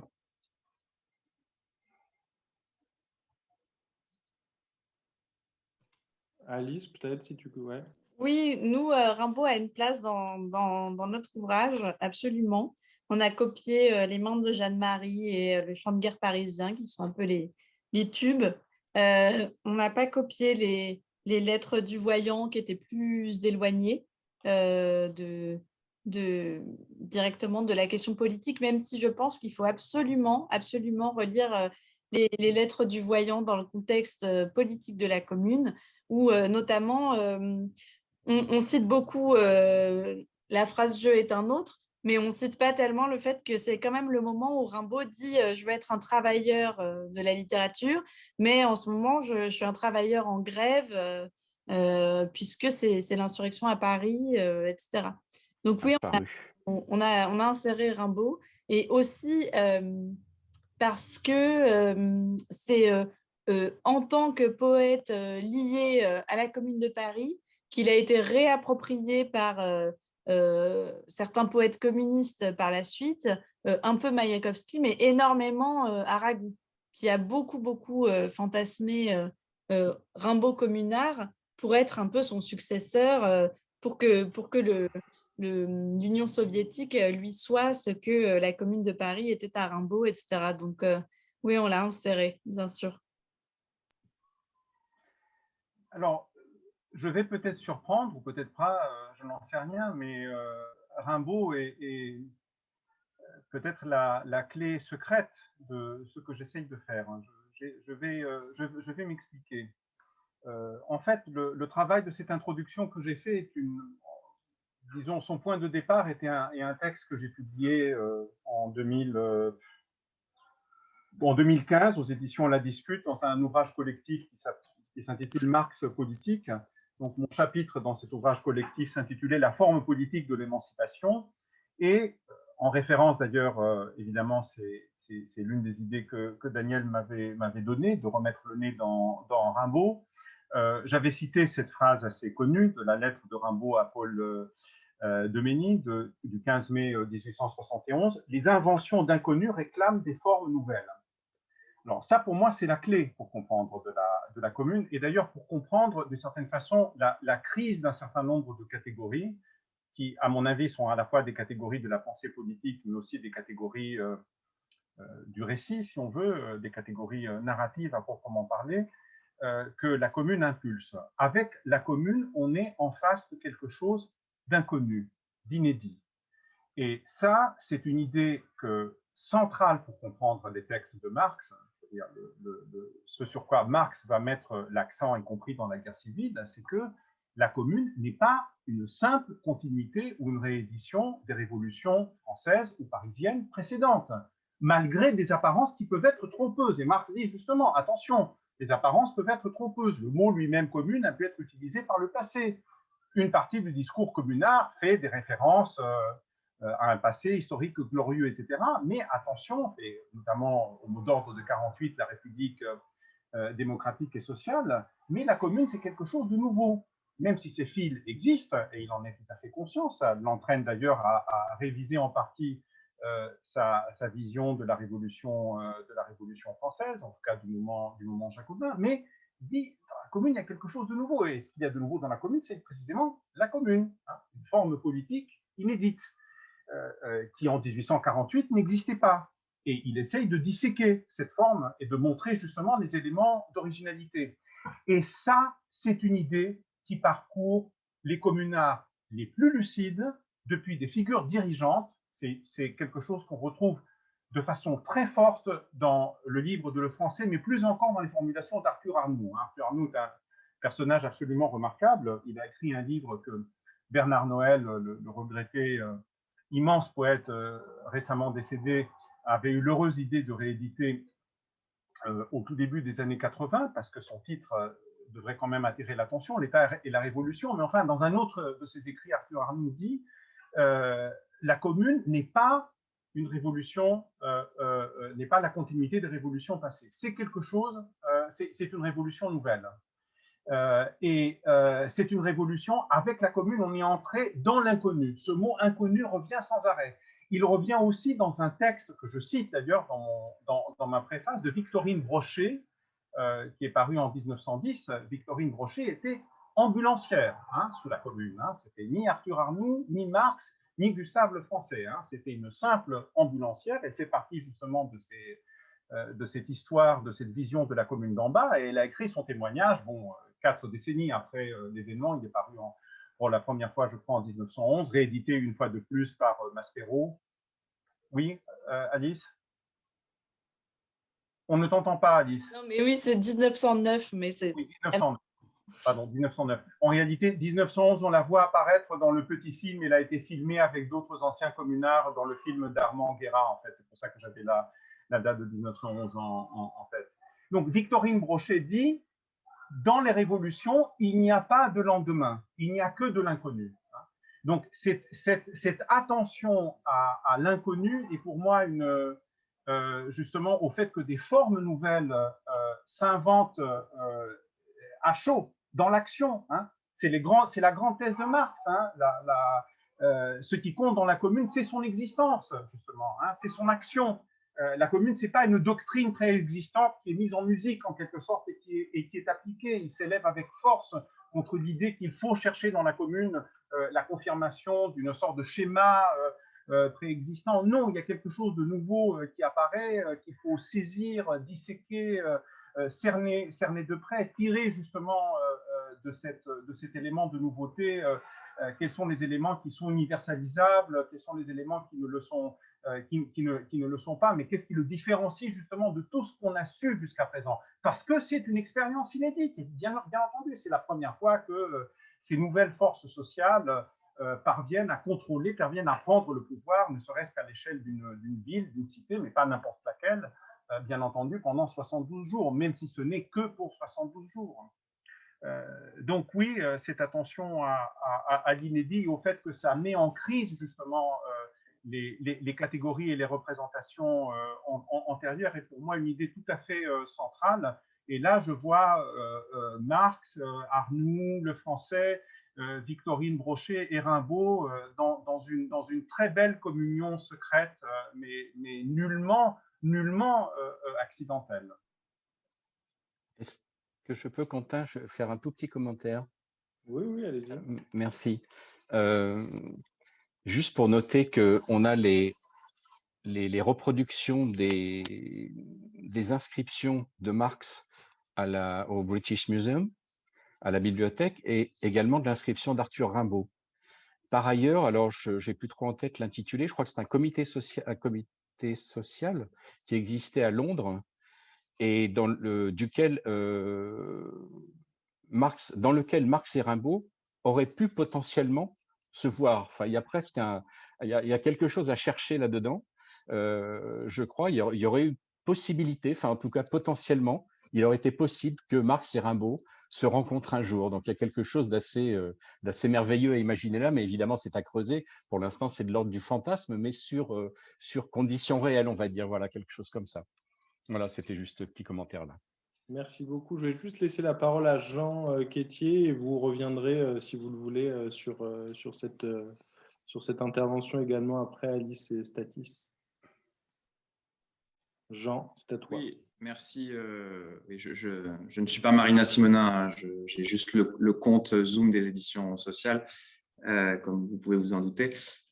Oui, simplement, moi, je voulais faire une remarque par rapport à la question du statut des lettres et pour aller tout à fait dans le sens de ce qui a été dit dans la discussion à ce sujet et peut-être pour ajouter le fait que Marx avait véritablement explicité cette question-là, c'est-à-dire qu'il ne se contentait pas de le pratiquer, disons, mais à un certain nombre de reprises, il a eu l'occasion de formuler explicitement ce qu'il pouvait, ce qu'il entendait par là, c'est-à-dire la fonction même dans le processus militant, disons, que la lettre pouvait être amenée à revêtir et ce qui la distinguait d'autres vecteurs d'intervention possibles. Et ça, je trouve que c'est aussi un élément intéressant. Je donne simplement un exemple qui me paraît assez significatif, qui entre un peu en résonance, je trouve, avec ce que disait Statis tout à l'heure.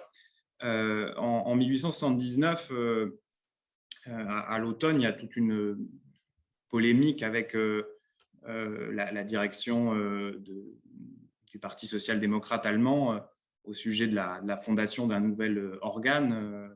C'est lié en fait aux lois antisocialistes qui ont été mises en place l'année précédente. Et il y a toute une polémique parce que les personnes qui sont censées reprendre l'organe du parti sont sur une ligne politique avec laquelle Marx est en désaccord.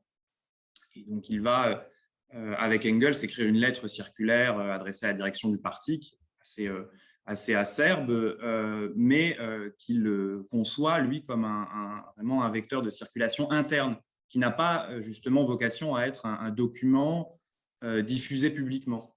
Et à peu près au même moment, il y a un autre militant qui s'appelle Most, qui, lui, est quelqu'un qui est sur des positions de plus en plus anarchistes au sein de la social-démocratie allemande, qui publie des articles dans la presse pour critiquer, disons, par un autre biais, les personnes pressenties pour diriger ce nouveau journal. Et on a des textes de Marx, justement, où il distingue sa propre modalité d'intervention et de critique de celle de Most, en disant l'une des erreurs de Most, ce n'est pas simplement sur le contenu, c'est d'avoir voulu faire un scandale public plutôt que d'utiliser la lettre comme vecteur de communication interne. Et je trouve que ça, c'est aussi intéressant sur l'attention que Marx pouvait prêter à la matérialité de l'objet lettre et aussi à son rôle en tant que vecteur d'intervention politique. Et la fonction un peu spécifique qu'elle pouvait revêtir, qui lui permettait en l'occurrence de conserver une forme de solidarité avec la direction du parti tout en la critiquant. Enfin, je pense que ça, c'est quelque chose qui peut être, de ce point de vue, un élément intéressant. Voilà.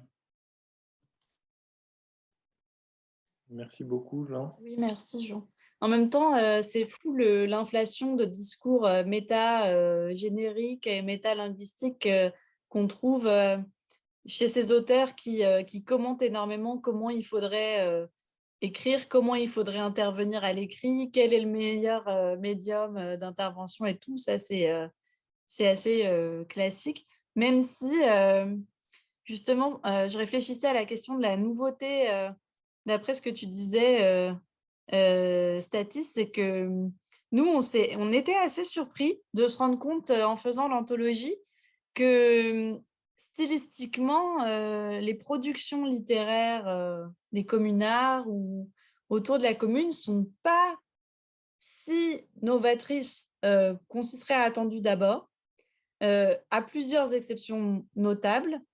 celle de Louise Michel et celle de Vallès, qui sont archi-célèbres, qui ont un traitement du récit qui n'a rien à voir avec ce qu'on avait vu avant.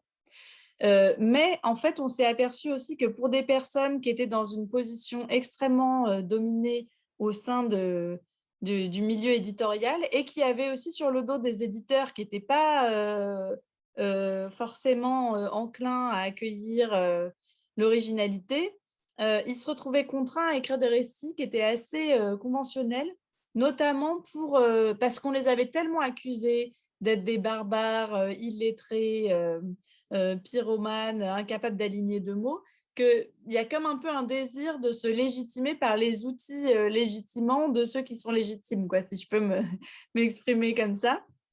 Notamment, c'est le cas du récit de Victorine Brochet, dont d'ailleurs Lucien Descaves écrit la préface en disant que certes, elle a que des rudiments de syntaxe et de vocabulaire, mais elle est quand même très touchante. Et on s'en aperçoit très bien dans la réédition que Claude Retta a donnée cette année des Mémoires de Louise Michel, où dans sa préface, elle compare une page des mémoires telles que Louise Michel les a écrits et la réécriture pour laquelle insistait l'éditeur, qui est une réécriture de style roman feuilleton, quoi. Vraiment pour en vendre un maximum. Donc bref, enfin, j'apporte plein d'éléments un peu dans le désordre, mais c'est vrai que finalement, pour les communards qui sont devenus écrivains à l'occasion de la Commune, et pas pour les écrivains qui, eux, ont commenté la Commune, comme c'est le cas de Rimbaud, par exemple, le recours à des outils ou à des formes déjà reconnues et déjà légitimes pour un peu faire ses preuves quand on a été disqualifié en tant que communard, est finalement assez courant. Je ne sais pas ce qu'en pensent les autres lecteurs de divers textes, et je dérive un peu par rapport à la question spécifique de Marx, mais sinon, Jean, merci pour ta remarque qui est super intéressante, surtout pour vous dans le cadre de l'édition que vous menez des travaux de Marx. Ça a tout à fait son...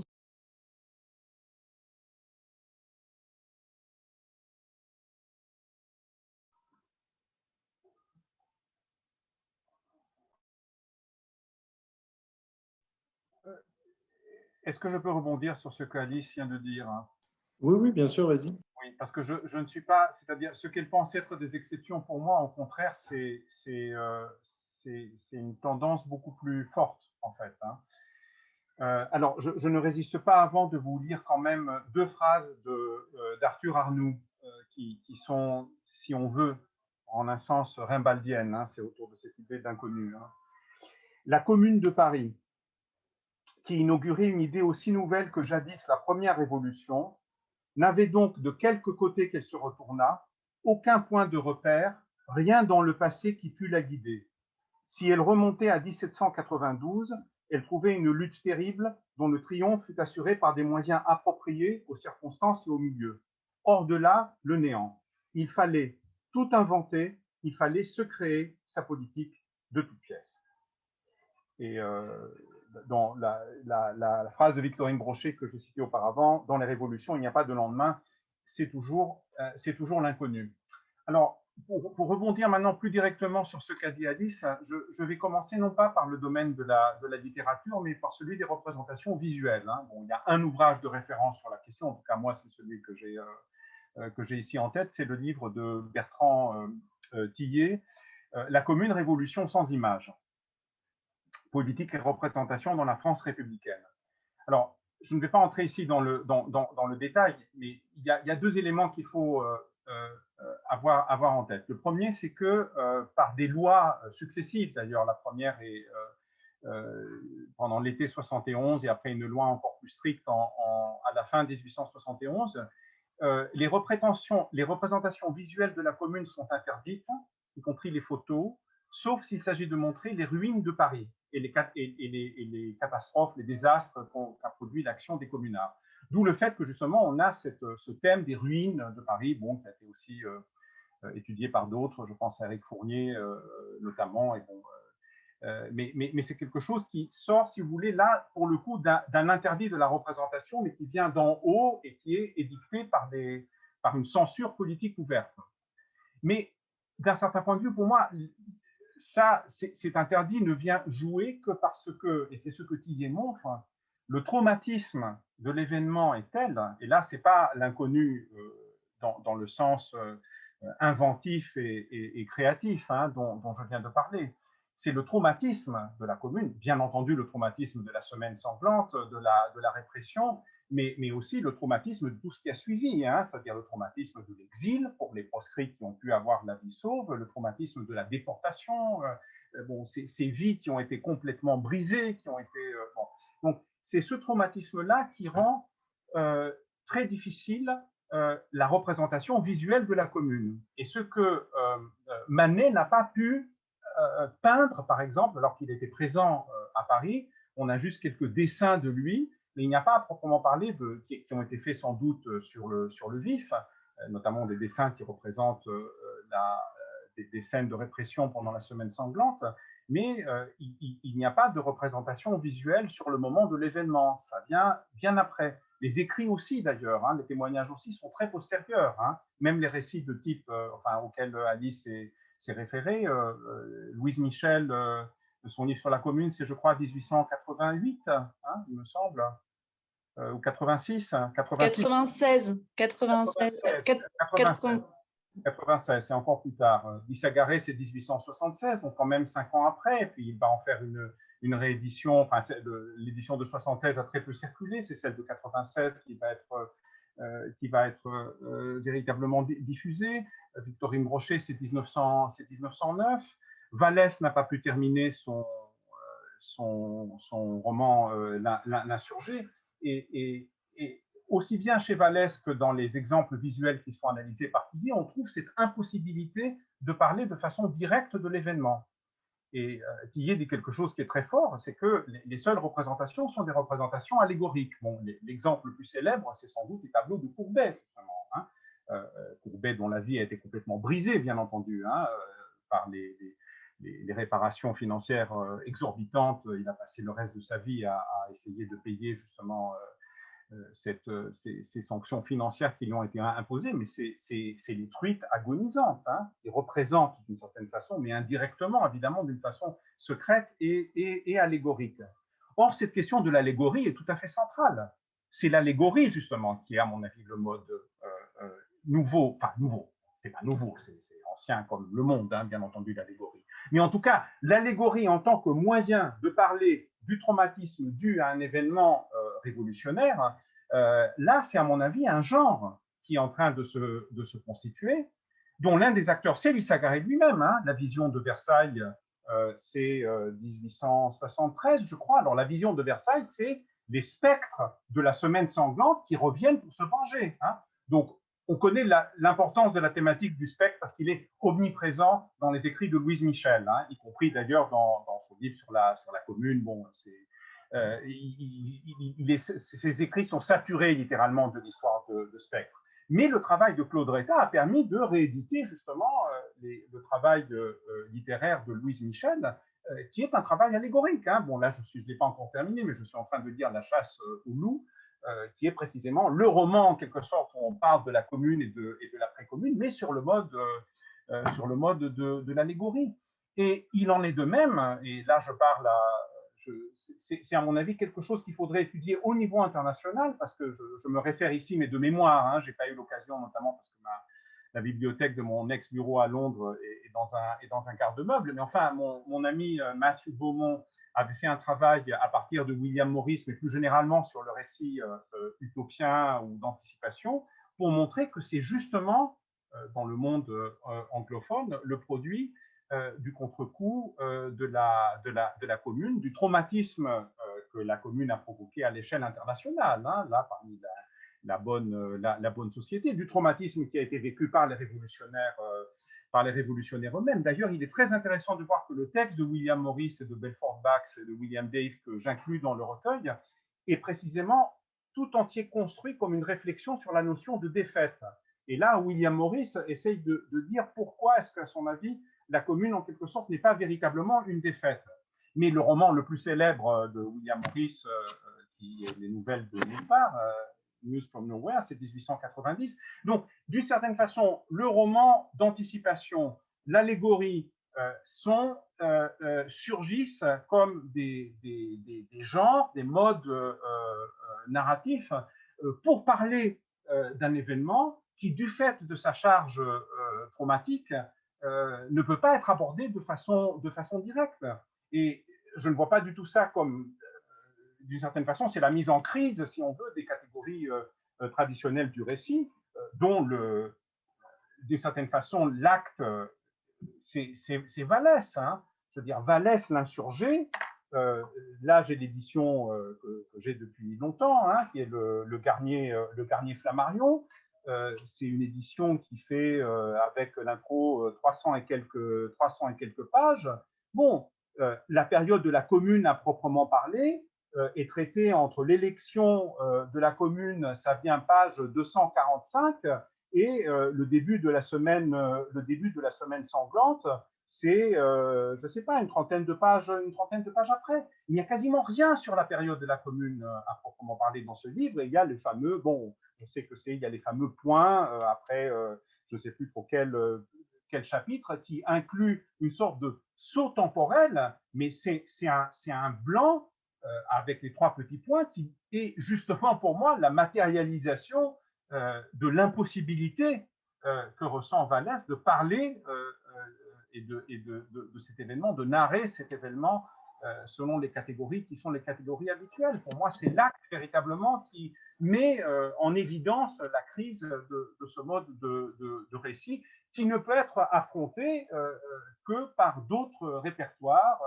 et par d'autres modes narratifs comme ceux, par exemple, du roman d'anticipation. Pour moi, la véritable nouveauté est là, et elle est importante, et les détails.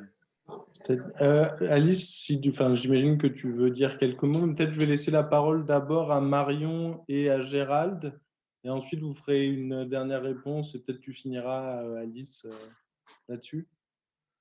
Donc à Marion, c'est à toi. Merci. Et de toute façon, ma question est aussi sur les représentations écrites, donc je m'en éloigne pas trop. Mais en fait, Alice, tu t'insistais sur l'idée que c'était pas une anthologie des grands écrivains, mais une anthologie un peu des dominés du champ littéraire. Et du coup, je me demande pourquoi est-ce que ces dominés commencent à écrire au moment de la Commune. Alors, bon, les militants, j'imagine que c'est un cas à part parce qu'ils ont une certaine culture de l'écriture. Et tu disais qu'il y a l'explication, c'est un événement si fort, statisé, traumatique, que du coup ça suscite des écrits, mais je me demande si cette idée que forcément il y a un grand événement et que du coup tout le monde se met à écrire peut être aussi un peu anachronique et plaquée depuis le 21e ou le 20e, parce que j'imagine que la culture de l'écrit, a fortiori chez les illégitimes du champ littéraire, n'était pas du tout la même en 1870. Donc du coup, dans vos écrivains de la Commune qui sont ni des militants ni des grands écrivains, pourquoi ou comment est-ce qu'ils font le saut de l'écriture publique ou semi-publique? Enfin, est-ce que...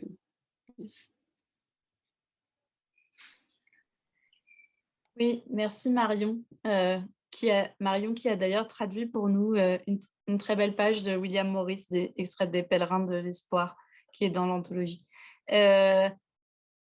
Alors, en fait, c'est vrai qu'on peut s'appuyer un peu sur cet article de Charlotte Lacoste qui explique ça, surtout au sujet de l'écriture de la Shoah, mais qu'elle propose d'extrapoler à d'autres événements. Alors, elle ne dit pas traumatique parce qu'elle essaye de ne pas avoir une approche comme ça psychologisante, mais qui dit que l'événement qui conjugue à la fois le fait d'être vaincu et le fait d'avoir été détruit en masse, hein, parce que il y a les deux dimensions qui sont assez importantes, engendre une production de témoignages qui se fixe pour intention non seulement de donner sa version des faits, version qui est effacée par les gagnants de l'histoire, de rendre hommage aux morts, puisque les vaincus n'ont pas de monument aux morts pendant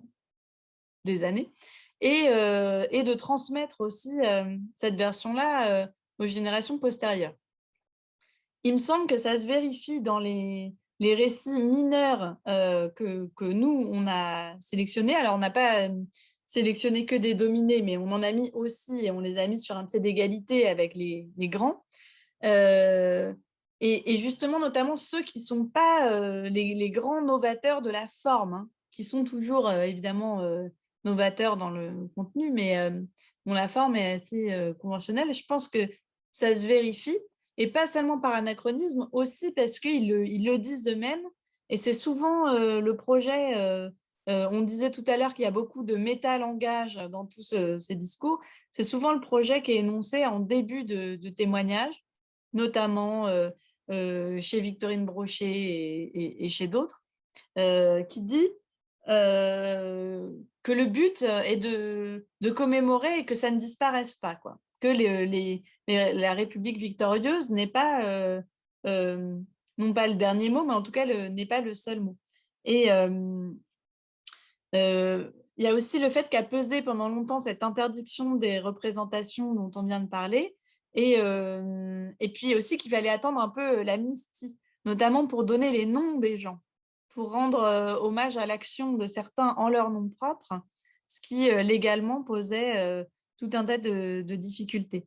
Donc, je crois que la volonté de systématiquement effacer ce qu'avait été la commune, la volonté aussi de promouvoir tout un imaginaire, il y a tout un répertoire, non seulement dans les images photographiées, mais aussi, nous, on donne comme exemple Maxime Ducamp, qui nous semble avoir établi le catalogue de tous les stéréotypes anticommunards, la pétroleuse, l'incendie du Louvre et tutti quanti, qui a été fixé à ce moment-là et qui s'est énormément répandu. Il y a un désir de combattre ce discours et de proposer des contre-discours, mais de se réunir autour de ce récit, et puis surtout de le transmettre et de le diffuser. Enfin, je ne sais pas si ça répond entièrement à ta question. Merci Alice. Je vais laisser la parole à Gérald, et ensuite peut-être vous conclurez d'un mot ou deux, Statis, Alice, étant donné qu'il est déjà presque 7 heures.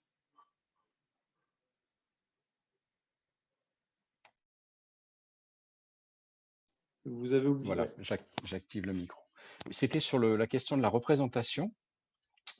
Il y a représentation photographique au moment de la commune, et même, on pourrait dire, lutte de classe dans la représentation photographique, parce qu'il y a au moins un photographe qui s'est avéré être du côté des communards, qui s'appelait Bruno Braquehet, et on lui doit beaucoup de photos de barricades, par exemple. Et puis de l'autre côté, il y a des photographes pro-versaillais. Disdéry, par exemple, à qui on doit la photo très très connue des cercueils avec cette douzaine de communards qui sont à l'étroit dans leur petite boîte, cette photo terrible et horrible. Donc ça, c'est Disdéry versaillais. Il y a un autre type qui s'appelle Ernest Charles Appert, qui lui est carrément l'inventeur de la fake news photographique, c'est-à-dire qu'il a fait des photomontages sur ses plaques photos, en déformant les réalités et en donnant sens à des images qui étaient trafiquées, tout simplement. Donc, il y a différents types de représentations, et vraiment d'un côté et d'autre, hein, de façon très, très, voilà, très forte, quoi, très, très, très affirmée. Et tout ça, je l'ai vu dans un documentaire qui est passé sur Arte il y a peut-être 2 semaines. Je n'en sais plus le titre exact, mais c'est quelque chose comme La commune à travers la photographie, ou peut-être un titre un peu moins banal que ça. Mais si vous voulez le retrouver, vraiment, il vaut la peine. Il est magnifique, ce documentaire. C'est une petite heure, enfin quelque chose comme ça. C'était vraiment très, très intéressant. Merci beaucoup. Je vous laisse donc, Statis et Alice, quelques mots pour conclure, chacun. Je crois que j'ai déjà beaucoup parlé. J'ai dit l'essentiel de ce que je voulais dire. Et bon, on s'est attaché, je crois, surtout à éclairer des questions éditoriales, mais en montrant qu'elles avaient des enjeux qui allaient bien au-delà de la simple philologie. Et pour moi, c'est tout ce qui fait la saveur d'une certaine façon de ces débats. Et bon, je crois que c'est une manière d'aborder, de faire une lecture politique précisément de ces enjeux qui me semblent qui me semble extrêmement importante. Et bon, je crois que le 150e a été d'une certaine façon moins catastrophique que je ne le craignais. Et là-dessus, je dois dire que personnellement, je rends hommage à deux personnes, Emmanuel Macron et Pierre Nora. Emmanuel Macron, parce que c'est tellement évident que c'est un Versaillais. Il a fait ces déclarations totalement stupéfiantes que quand la République a été menacée et s'est réfugiée à Versailles. C'était dans un documentaire qui a été diffusé sur France 3 en 2018, dans lequel il disait d'ailleurs son amour pour Versailles, d'une façon générale, mais la filiation versaillaise n'est pas simplement d'ordre symbolique, elle est avant tout dans l'ordre des politiques, y compris de l'aspect sanguinaire et violent des politiques que Macron met. Et Pierre Nora, parce qu'il montre le niveau de déchéance dans lequel est arrivé le mainstream historien en France. Je considère que le fait que Pierre Nora dise qu'il faut célébrer Napoléon et pas la Commune, personnellement, non seulement ça ne me gêne pas, je trouve ça vraiment très bien. J'aurais trouvé inquiétant presque que Nora dise qu'il faut célébrer la Commune. Par contre, ça c'est logique, je veux dire. Hein. Il est ce qu'il est, on le sait. Par contre, qu'il ose mentir devant des millions de gens en disant, vous savez, la Commune, Pompidou est allé en 1971 devant le mur des fédérés et il s'est incliné. Et c'est la preuve que la Commune, le mouvement ouvrier, ça ne gêne plus personne. Donc, un truc complètement inventé.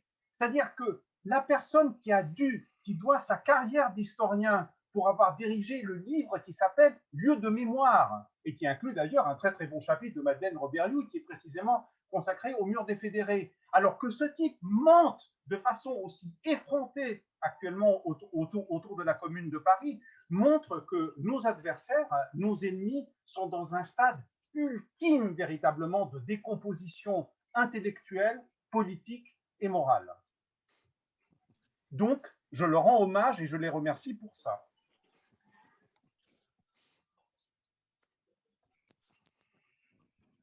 Vas-y, Alice. Oui, c'était une très belle conclusion, merci. Et je rappelle que contrairement à Pompidou, on ira non pas s'incliner, mais chanter devant le mur des fédérés pour ceux qui sont à Paris demain. Alors, il y a rendez-vous à 10h, place de la République, puis à 14h pour aller ensemble au Père-Lachaise. Petite pub, venez rendre visite au stand de Faisons vivre la Commune. J'y serai avec des camarades à partir de 10h du matin. Voilà. Et donc, pour les Parisiennes et Parisiens, j'espère à demain. Merci beaucoup. On va s'arrêter là. Il est déjà 7h05, donc peut-être à demain pour celles et ceux qui seront.